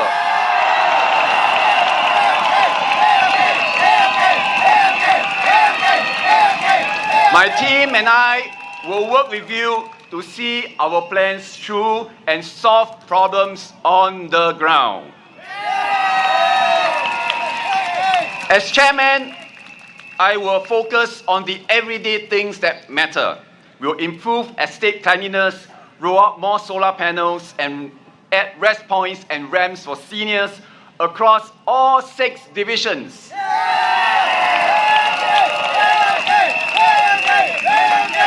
I will also do more to communicate better with residents, understand your feedback, and act on them.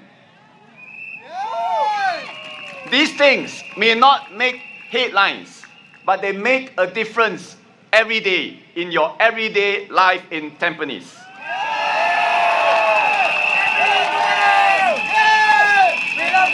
We are not just familiar faces. We are the team you already trust. Many of you have our emails, and we have yours. You are also in my team's WhatsApp broadcast list. Tampines is home, our home. And home means the warmth of family. We want to continue building these relationships among families, among neighbors, and across generations. These are bonds built not just in 9 days of a campaign, but in decades of service and trust.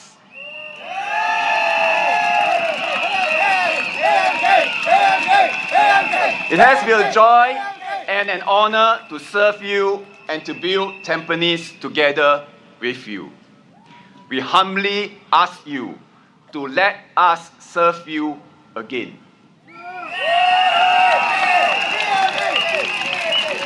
Not just as your voices in Parliament, in the government, but as your kakis on the ground.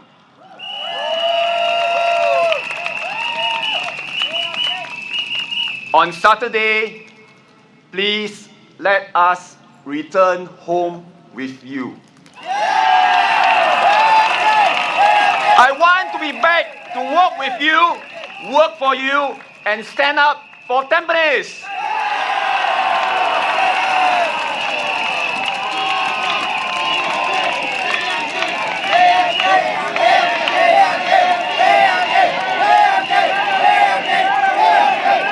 亲爱的淡滨尼居民，各位新加坡同胞，大家好，我是马延庆。我已经在淡滨尼服务了14年，占了我人生的1/4。淡滨尼已经是我第2个家了。我见证很多家庭在这里安身立命，也看着许多孩子在这里长大，甚至成家立业，和他们的孩子继续成为我们的居民。这些年来，淡滨尼的改善，大家有目共睹，这个是我们共同努力的成果。我有幸参与很多居民喜悦的时光，包括毕业、生日和婚礼。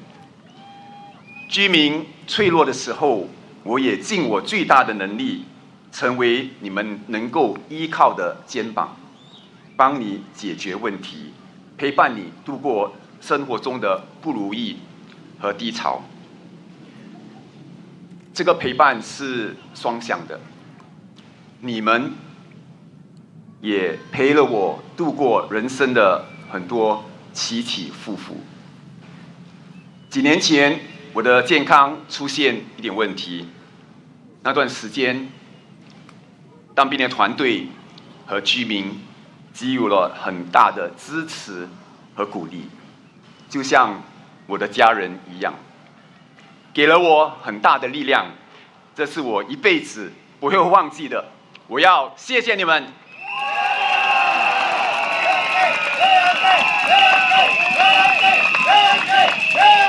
我和我的团队长期在这里服务，我们很熟悉你们的喜好。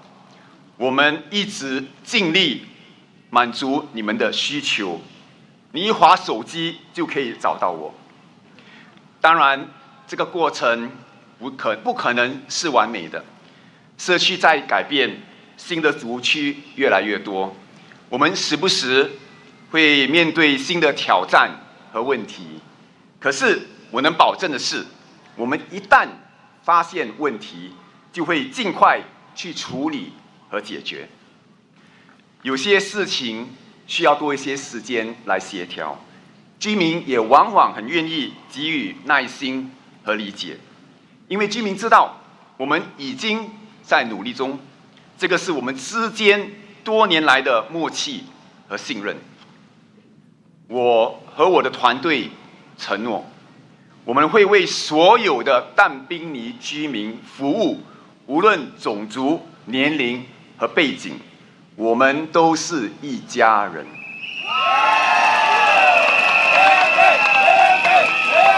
手心和手背都是肉，我们不会对任何族群偏心。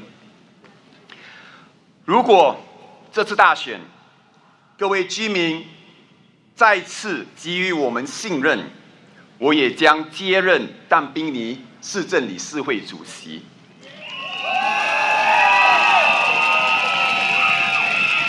我和我的团队将继续与你携手，落实我们的承诺，也尽量解决你们关心的社区问题。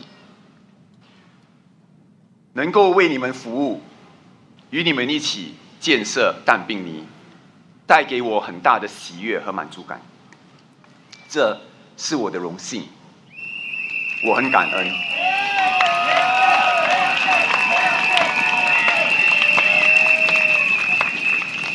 这是我19年前从政以来面对最激烈的一场选战。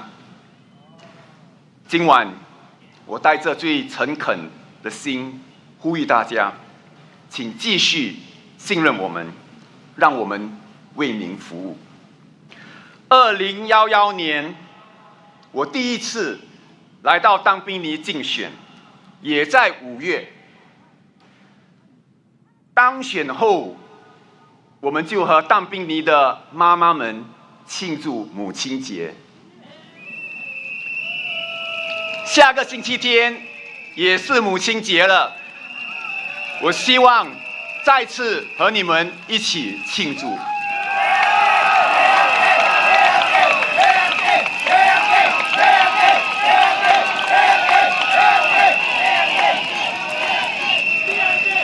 让我们一起回家吧，我们要继续守护这个家，继续在但宾尼和你并肩在一起。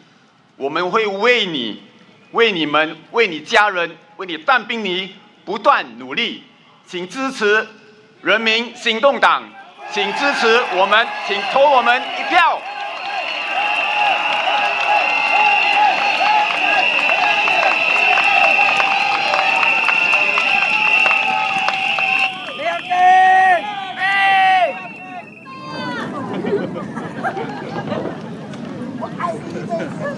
Our next speaker's commitment to service is evident in her hands-on approach, working closely with residents to identify and address their concerns.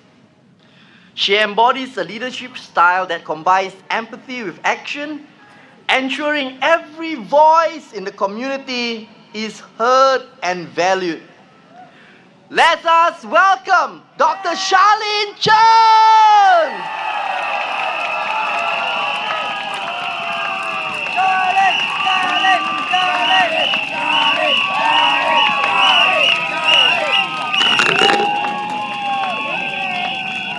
Good evening, fellow Singaporeans, and my dear Tampines residents. Seeing all of you here tonight is so encouraging. Thank you for coming here tonight.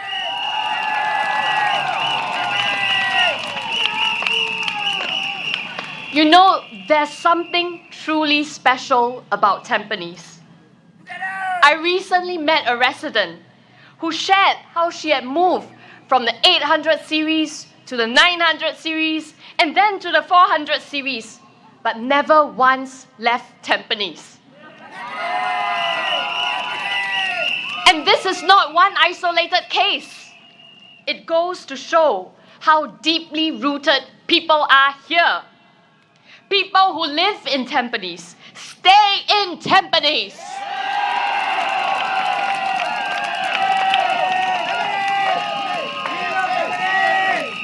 Why? Because we built this town together. Not just the sheltered walkways, but the spirit of community, the friendships at the coffee shops, the conversations at the void decks, the kampong spirit that still lives on today, right here in Tampines.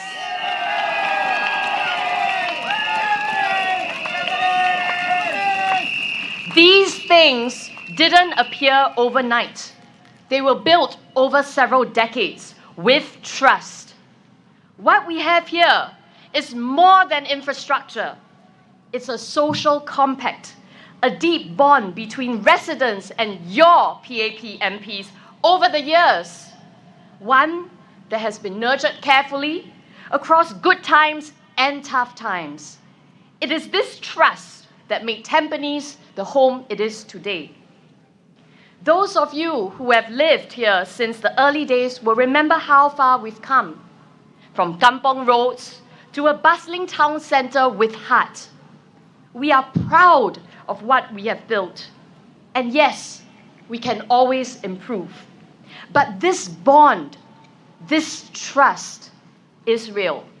And it must not be taken for granted. Because when we vote, we are not just choosing for ourselves. We are choosing for our children. We are choosing for their future.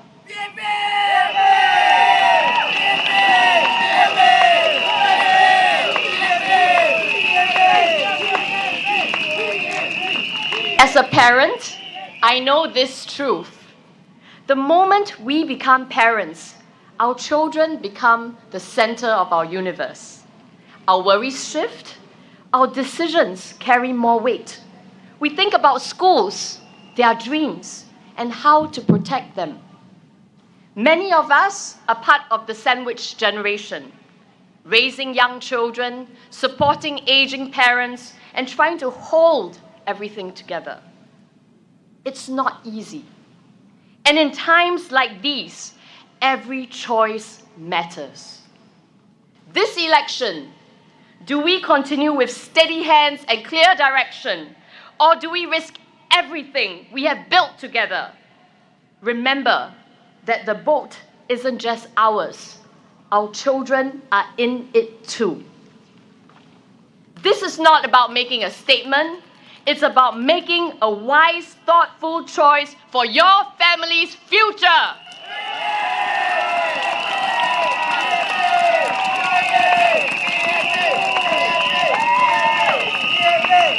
I want to speak about something that's close to my heart: mental well-being. Coming out of COVID-19, we all learned something deeper, that strength isn't about grades or GDP. It's about the strength we carry inside.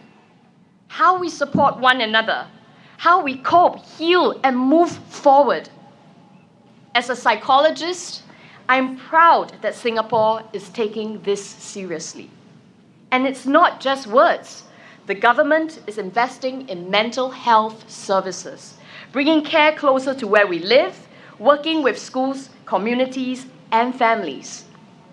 Last year, I started chit-chat sessions with our young people, a platform where they can express how they feel and share about their challenges. We will do more to create support systems in the community where people can go to for help. I believe that a resilient people makes a resilient nation, and I make this my personal mission to help us get there.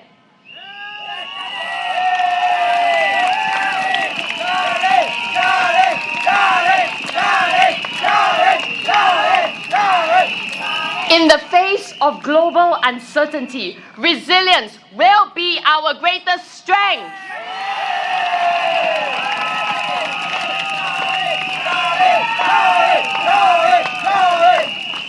Some people ask me, "You're new to politics. Why step in now?" The answer is simple. Over the past year, I've listened to your hopes and your fears.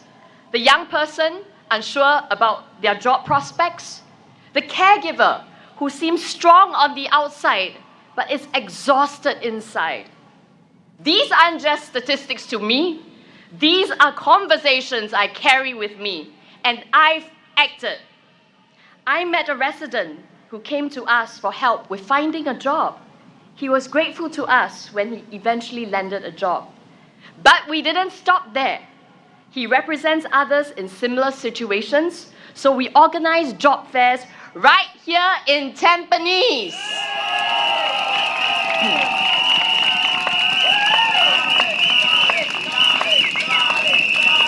We connected job seekers with real opportunities. In the most recent job fair in Tampines East, 95 came and 25 got jobs on the spot. So we plan to organize more.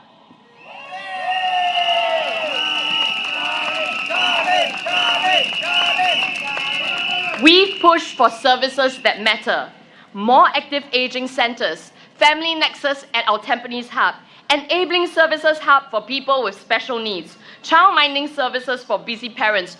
All these ideas were developed together with you. This is the evidence of the strong social compact we have. We are not here to make grand speeches or empty promises. We are here to do real work. For our young people finding their path, for parents trying to hold everything together, and for anyone who has ever felt like they are on their own. Because in Tampines, you never walk alone.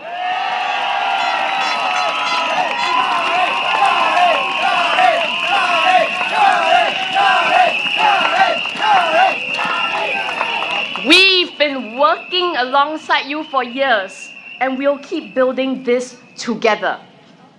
Yesterday, an uncle told me something that encouraged me. He said this: "Where else in the world can you see your MP, your minister, and even your prime minister walking the ground?" He's right. In Singapore, your leaders are accessible, not just to hear you, but to work with you, to build community together. So tonight, we ask for your trust. Let's protect what we've built. Let's treasure the community we call home. Let's invest in a future that lives not just our families, but generations to come.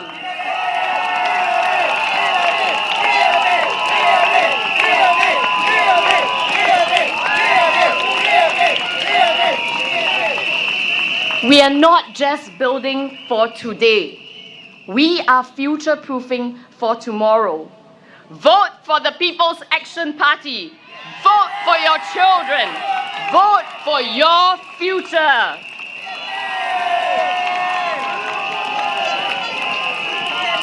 Thank you, my Tampines family. I look forward to making this my second home.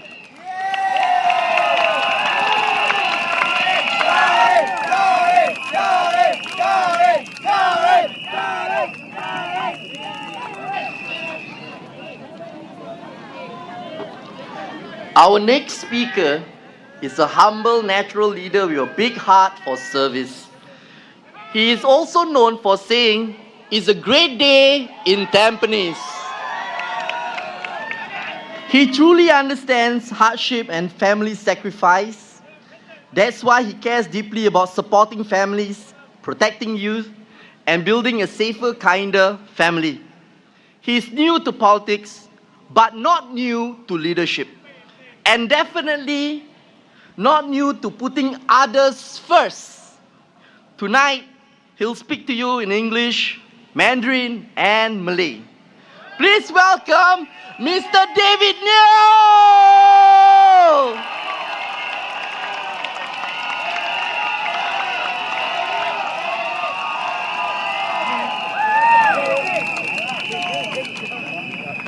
It's a great day to be in Tampines.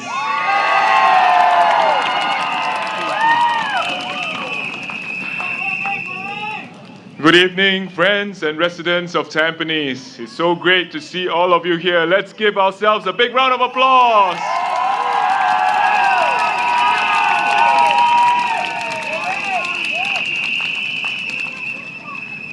Every time I walk through our neighborhoods, through the markets, playgrounds, and homes, I'm reminded of just how special this Tampines community that we have built together is. This election will be a close fight. Every vote matters. And we humbly ask for your support so that we can continue the work of building and caring for Tampines, our Tampines, together.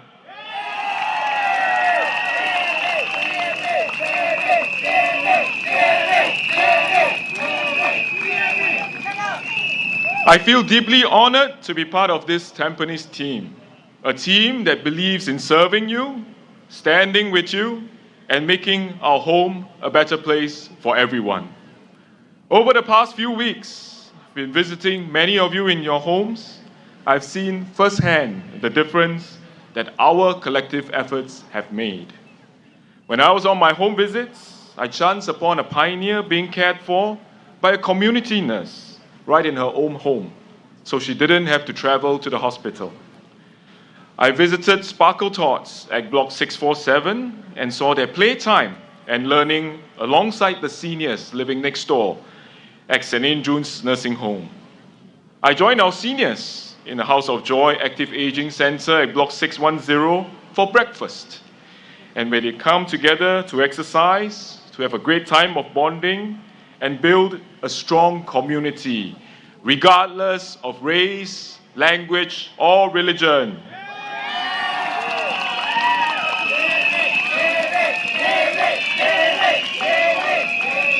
These simple and powerful connections didn't happen by chance. Years ago, when I was at the Silver Generation office, we planted some of these ideas together with our Tampines MPs.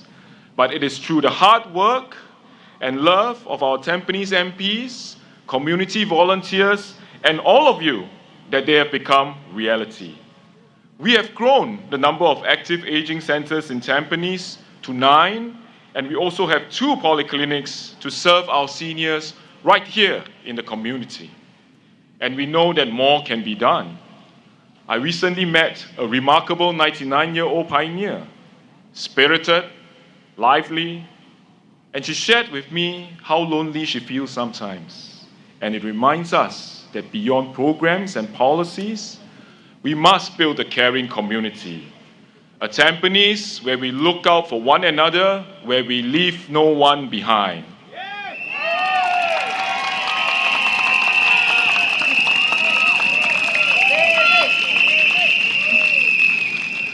So this is what we must continue to do, to honor our seniors, to care for our neighbors, and to build a caring community together. Our seniors often tell me how grateful they are for the transformation they have witnessed in Tampines. The homes, the parks, the connections we have built between people, thanks to the hard work of past generations of Tampines PAP MPs. But some of them also voice their worries. They worry that our young voters might be swayed by promises that sound sweet.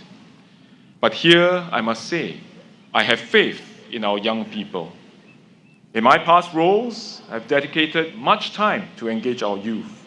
And to our youth, I've seen your passion, your clarity, and your deep sense of responsibility for Singapore's future. You want to see practical plans and leadership that build jobs, homes, education, healthcare, supportive families. Leadership that secures a future where you can realize your dreams and grow strong families. And you will look at all the plans put forth by different parties, and you will decide which one is worth voting for. One young Tampines resident asked me recently, why is there so much interest in Tampines suddenly for this election? And what should we make of it? I told the resident, in a healthy democracy, all parties have the right to contest. That is a good thing. And in a mature democracy, voters must also discern why they come, what they stand for, and what can they deliver. For this team in Tampines, our promise is simple. We are here to listen to you, to serve you. We are here to build with you, to build a home where everyone matters. We are here to raise your concerns about national unity, about maintaining our common spaces, about upholding racial harmony, about strengthening support for young families and single parents, and to work together on community solutions while pushing for national progress. And we have put forth our plans for Tampines, concrete plans that will enhance our model town and grow our caring community. Service for us is about walking the journey with you, listening to you, understanding your frustrations, planning with you, making things better, and getting things done.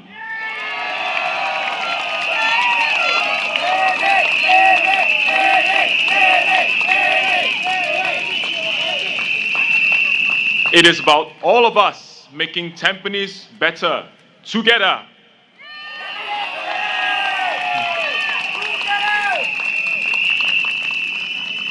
To all our young people, you are not just the leaders of tomorrow, you are the decision makers of today. We believe in you, and we know you will see clearly, you will choose wisely.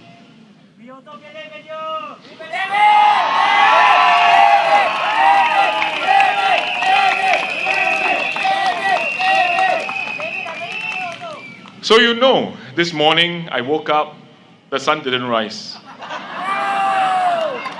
But it's because it was 5 a.m. But it did eventually. So in this election season, many things will be said. But when everything is over, the sun still rises.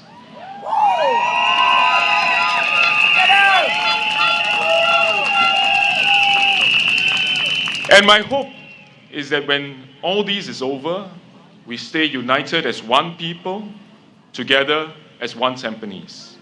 Because the challenges that we face will still be there, but we can overcome them together as one people, one nation, one Singapore.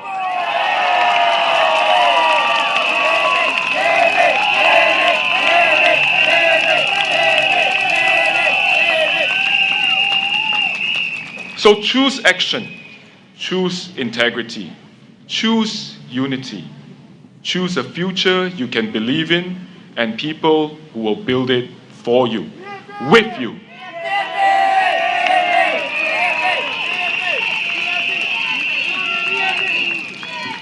So vote for the team that builds, vote for the team that delivers.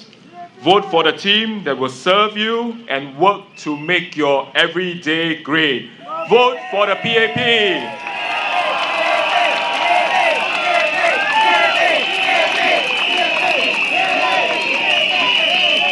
Let's work together to make everyday great and Tampines together.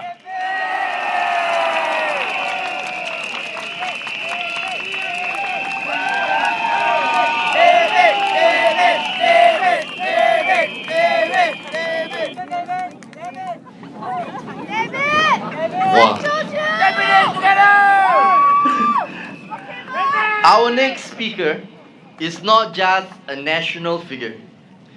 He is a constant presence in the lives of Tampines residents.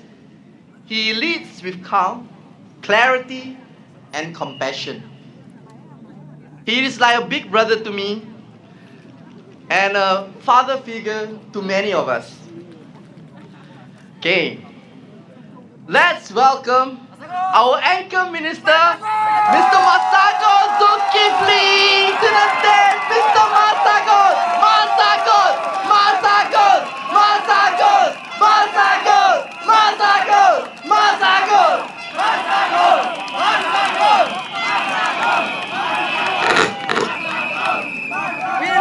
The residents of Tampines,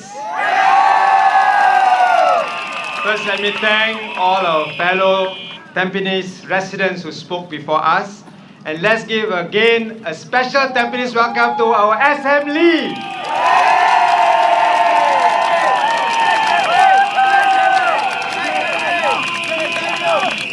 Allow me to begin in our national language. Saudara-saudari dan penduduk Tampines sekalian. Saya tidak sempat bertemu dengan datuk saya kerana beliau meninggal waktu zaman jajahan Jepun. Tapi saya selalu dengar tentang ceritanya dari anak saudaranya. Datuk saya pernah ditangkap oleh penjajah Belanda ketika beliau mahu sudup keluar dari Indonesia. Ketika itu seorang memberi nasihat, jangan beritahu mereka kamu orang Jawa, beritahu mereka kamu orang Melayu. Kerana waktu itu penjajah Belanda selalu memberi layanan yang paling buruk kepada orang Jawa. Tapi ketika beliau masuk ke penjara, beliau terperanjat melihat seorang yang dipenjarakan bersama dengan senjata-senjatanya. Sempat beliau bertanya dengan tahanan tersebut, rupanya seorang alim, seorang pejuang dari Jambi. Datuk saya bertanya, bagaimana kamu masuk penjara dengan senjata kamu? Pejuang itu menjawab, dahulu saya pernah perang dengan Belanda. Saya hidup. Saya ahli perang. Tapi pengikut saya banyak yang meninggal. Beliau tidak sanggup lagi melihat lebih ramai rakyat biasa menderita dan mati kerana keputusan dia sendiri. Lalu dia menyerah diri dengan satu syarat, senjatanya dapat dihimpun bersamanya dalam penjara. Itulah satu tanda maruah perjuangannya. Itulah satu nilai yang tersemat dalam hati saya. Jangan mengorbankan rakyat kita, jangan mengorbankan masyarakat kita untuk kepentingan diri. Seharusnya kita berkorban diri kita untuk masyarakat, bukan sebaliknya. Itulah yang saya dididik semasa membesar. Sebarkan kesejahteraan untuk semua, tidak kira bangsa atau agama. Bantu orang susah, selamatkan orang yang terancam, bina kepercayaan antara masyarakat. Ketika saya aktif dalam Persatuan Perdaus dahulu, saya juga menyuruh masyarakat Islam supaya memberi kebaikan kepada semua manusia, termasuk mereka di luar negeri. Kerana itulah Mesir Relief tertubuh. Dan sebab atas dasar itu jugalah apabila PM ketika itu Encik Lee Hsien Loong mengajak saya bersama menyertai beliau dalam usaha membangun negara dan masyarakat, saya menyahut panggilan beliau 19 tahun lalu. Terima kasih Encik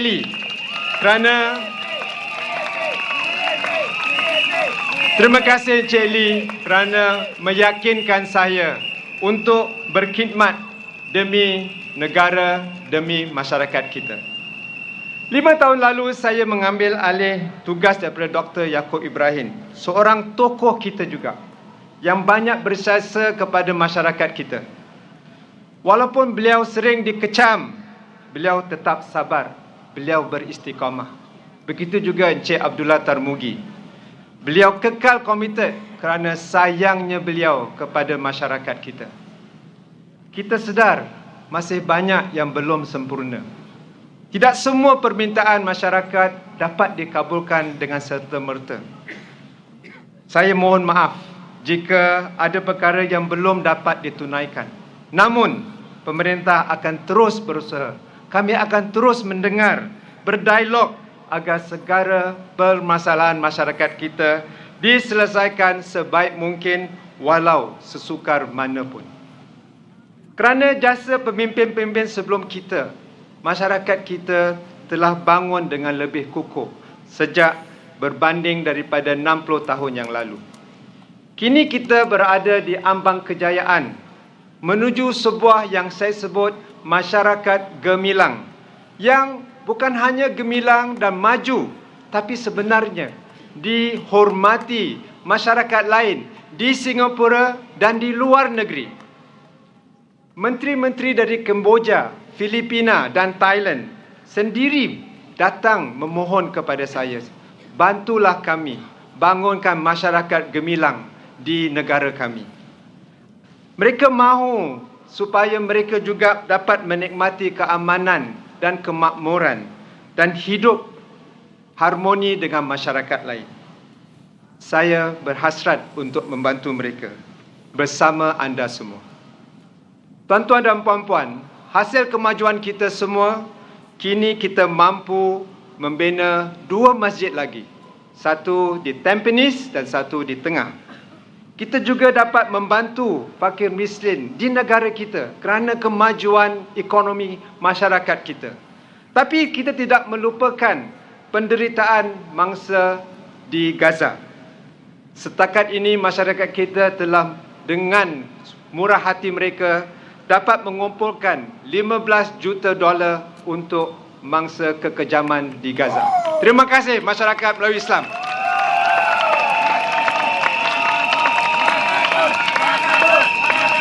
Bukan itu saja.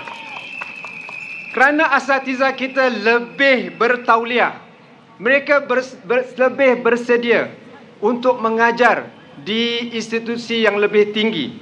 Saya menjadi yakin bahawa inilah waktunya kita membina Kolej Pengajian Islam Singapura.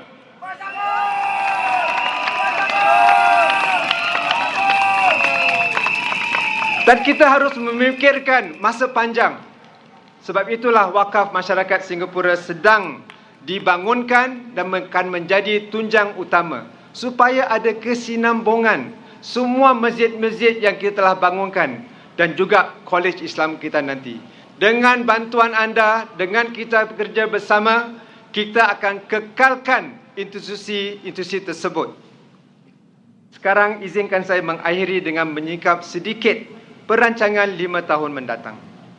Tahun ini, pakar-pakar agama dari luar negara, antarabangsa akan hadir untuk memikirkan bentuk Kolej Islam kita nanti.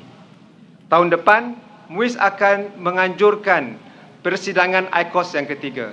Dan peserta-peserta dari Kemboja, dari Filipina, dari Thailand dan Singapura akan berkumpul supaya dapat kita membina masyarakat gemilang bersama. Tahun 2027 pula, Pusat Warisan Melayu dan Masjid Sultan di Kampung Gelam akan siap. Pada 2028, SEIS atau Kolej Islam kita akan menerima masuk kumpulan pelajar yang pertama. 2028. Dan pada tahun 2029, Tanjung Kantong Kompleks akan siap dan ia akan melengkapkan projek Jalur Budaya Gelang Serai. Tuan-tuan dan puan-puan, inilah saat yang menjadi kebanggaan masyarakat kita. Mari kita terus bina masyarakat yang makmur, maju dan disegani. Pasukan PAP Melayu Islam memohon dengan rendah hati sokongan anda yang padu dalam pilihan raya ini, supaya bersama kita dapat menyumbang kepada pembinaan masyarakat gemilang bukan hanya di Singapura yang diharapkan oleh rakan-rakan kita. Dan dengan rendah hati juga saya memohon kepada penduduk Tampines memberi kesempatan kepada saya dan pasukan PAP berkhidmat untuk anda sekali lagi. Kami mohon sokong padu anda. Undilah PAP.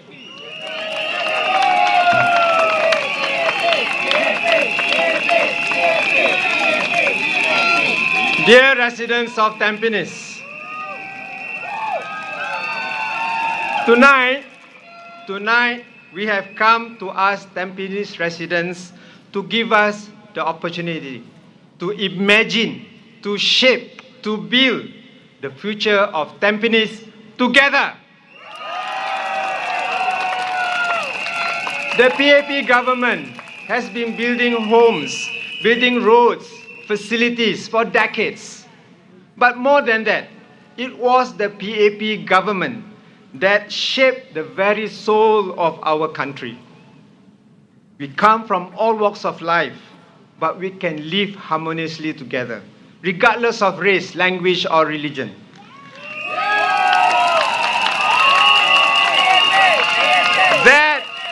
That was the founding idea of our founding father, Mr. Lee Kuan Yew. And that is why today you see for yourself, neighbors becoming friends across races, families growing across generations in confidence, side by side. Ladies and gentlemen, this is not an ordinary town. Singapore is not an ordinary country. Tampines is also where innovation and hearts go hand in hand. It is a home built on your hopes, your stories, and your dreams.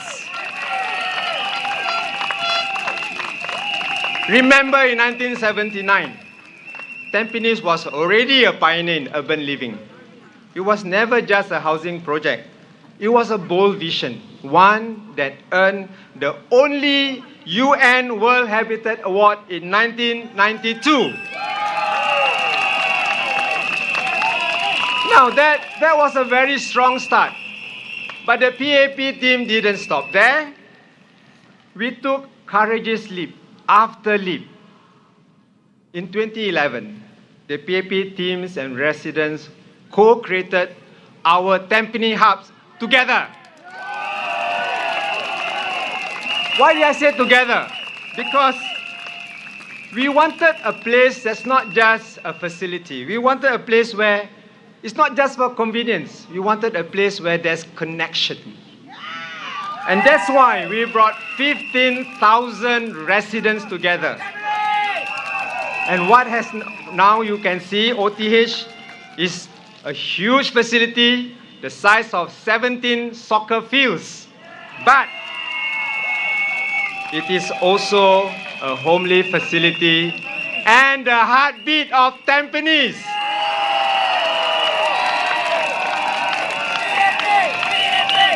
Now together, the PAP team has delivered. In 2015, the PAP team made another bold promise. We want to fill OTH, our Tampines hub, with life. No, you have a very big building, nobody comes around, it's called a white elephant. We want to have one where there's life, there's laughter, there's shared memories, a place where events bring us together. Today, after so many years, I still remember the year-end countdown, the fireworks, watching World Cup together. Actually, even before that, someone wondered if a shared space can really work. But it did, because today 1.4 million people pass through OTH every month. And why? Because what we created, not just a venue for events, we built a living, breathing community space, which is Tampines residents' way of life. Our promise in 2015, we delivered.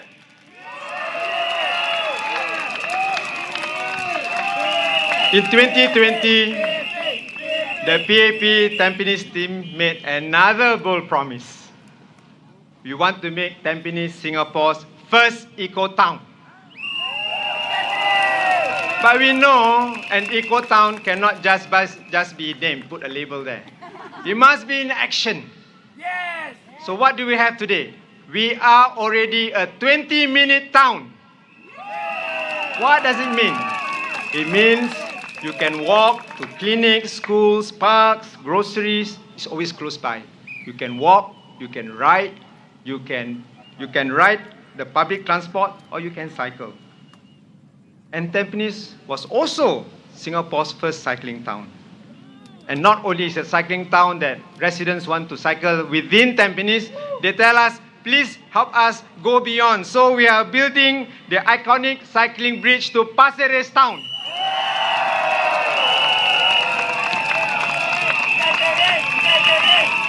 Now, this plan was so, everyone heard about it, that even a Temasek company came and said, let's do something even bigger. They built the first district cooling network, which shut down 7 chilling plant, and only used 3. And this has cooled our buildings more efficiently, but the more important thing is also cooling our planets. Now, ladies and gentlemen, we will continue to listen to you. We will continue to plan for facilities that reflect your dreams and aspirations. During house visits, and while getting to know many of you, one thing became clear. We are all getting older. Your children, your grandchildren, they are growing up. With that come different needs for every stage of life. That's why we added lifts to overhead bridges, drop-off points, linkways, so every journey is more convenient and safer. But we knew even then we had to do more. Because at the same time, the world is changing rapidly. You know, in the past, when I go door to door, I knock door, I do doorbell. Today, I can speak to you directly through your digital doorbell. Say, hello, are you in? And if you notice this campaign, even you're not in, I wave at the bell because I think you can see me. Now, this is not only about today's needs. It's also about how we help our town grow and evolve, and the value of your property maintained and always increasing. And more importantly, it's a vibrant city, a vibrant town, and relevant even for the next generation. Now we want our children to stay connected. They want to come back to Tampines. They want to be in Tampines. They don't want to, they may be living overseas, working, but they always come back to Tampines because that's their home. So, we want to do the next stage. What we will do? OTH, Vibrant Hub, Eco Town. Our next promise to you is to make Tampines a model town. What is a model town? At the heart of this is the reimagination of the Tampines Regional Town Centre. A people-first space that doesn't just serve but must inspire. And we're already building on a green and sustainable solution. We're going to have some interesting parties where between Tampines Mall and MRT station. And I hope that we all will come back with you to have this very special party that every town now wants to do. But also, it's not just the regional center. Across Tampines, we want to build model precincts. Each one will be an example what's possible when community comes together. Because when community comes together, magic happens. Now work is already starting in our newer part of the town in Tampines Boulevard. And this model precinct will be overseen by Mr. Bia Yam Keng, who is our new town council chairman.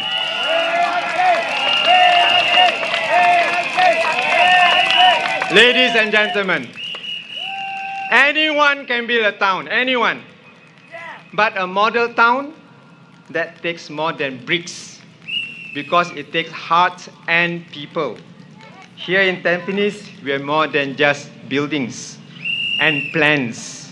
We are a caring community, and that's what makes the difference. When we built OTH, we didn't just rely on experts and government agencies. We listened to you. We designed it with you and for you. Our eco-town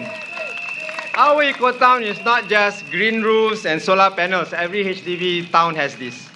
It's about people taking action and neighbors bringing food waste down, and let the black soldier fly convert it into compost. And neighbors coming together to grow 1 ton of vegetables to help one another. That's the Tampines spirit. We don't just build for the community, we build with the community. Because in Tampines, people come first. And that's the PAP maxim. People come first. Every age, every background, every voice.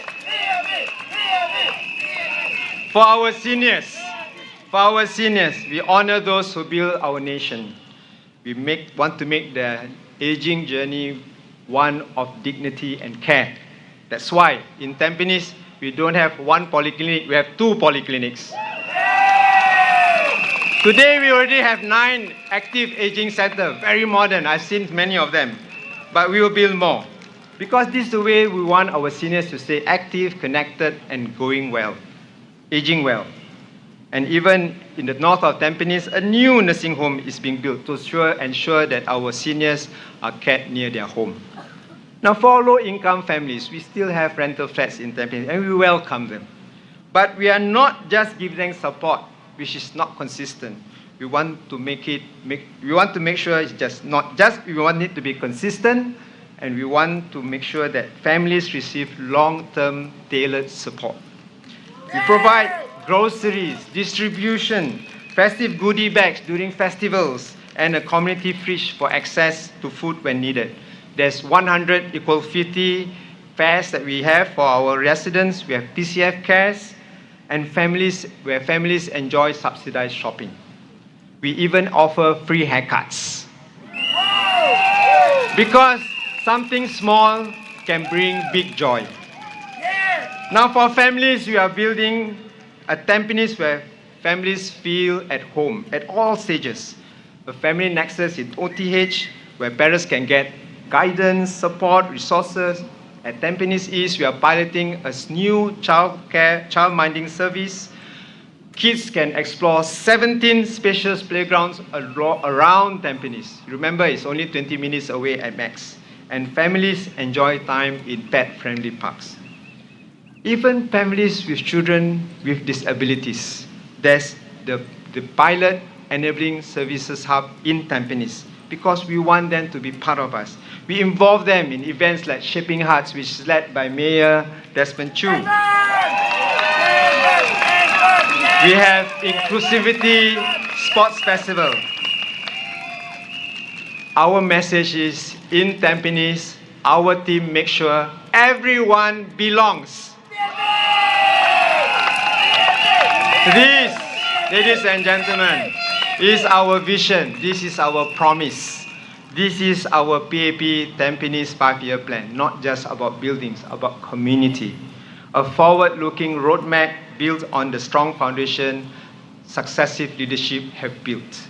It reflects your vision, our shared vision, our effort, and we are setting it for the next chapter of Tampines as a model town shaped by a caring and connected community. So, I encourage you to ask around. It's not too late to stay informed and ask, what is the opposition going to do for Tampines? Well, at least one of them said, don't worry. We will take Masagos plan and implement it.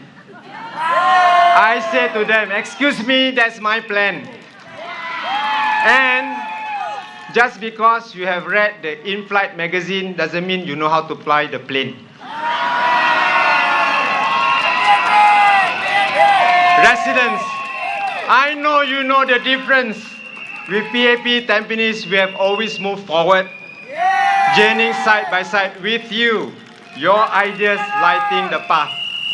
It's about putting you, the people, at the heart of everything we do. In the PAP Tampines PAP team, we have a diverse group of candidates, each with unique backgrounds, unique strengths and experiences. Whether young parents, long-time community leaders, professionals with deep expertise, our team reflects the voices, values, and hopes of Tampines. We are equipped with the hardware, the knowledge, skills, and plans to build progress. And I've seen my teammates their compassion, their empathy, their commitment to truly serve. Because representation is not just about a seat at the table. It's about someone who understands you, stands up for you, and works for you. And that's who we are. This is me and my PAP Tampines PAP team. Today, therefore, we ask you humbly, we need your support. We need your support. We can't do this alone. We need you. We need your votes. Give us the opportunity to serve you again. And we promise you this, and you know, when PAP wins, Tampines wins. So let's build Tampines together. Let's build a model town for a caring community. Thank you.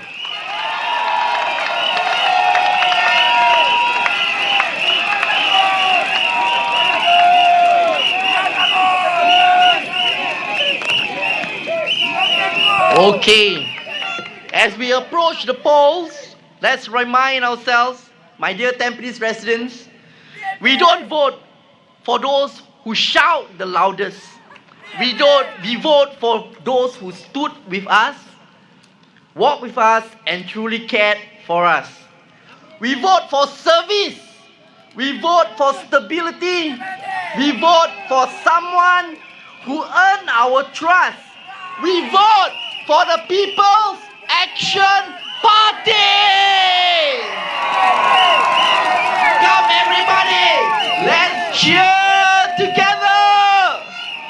Majulah Tampines! Majulah PAP! Majulah Singapura! Majulah Tampines! Majulah PAP! Majulah Singapura! One last time, the loudest, please! Majulah Tampines! Majulah PAP! Majulah Singapura! Thank you very much. Have a good night, everybody. Thanks for your support.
Sorry, I have an announcement to make.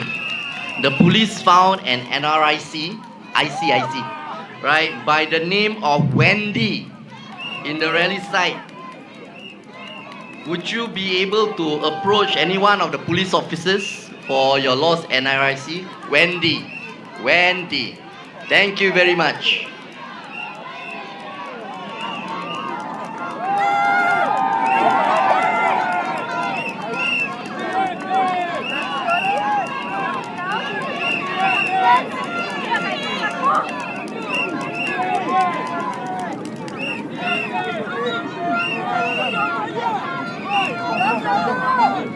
Let's go!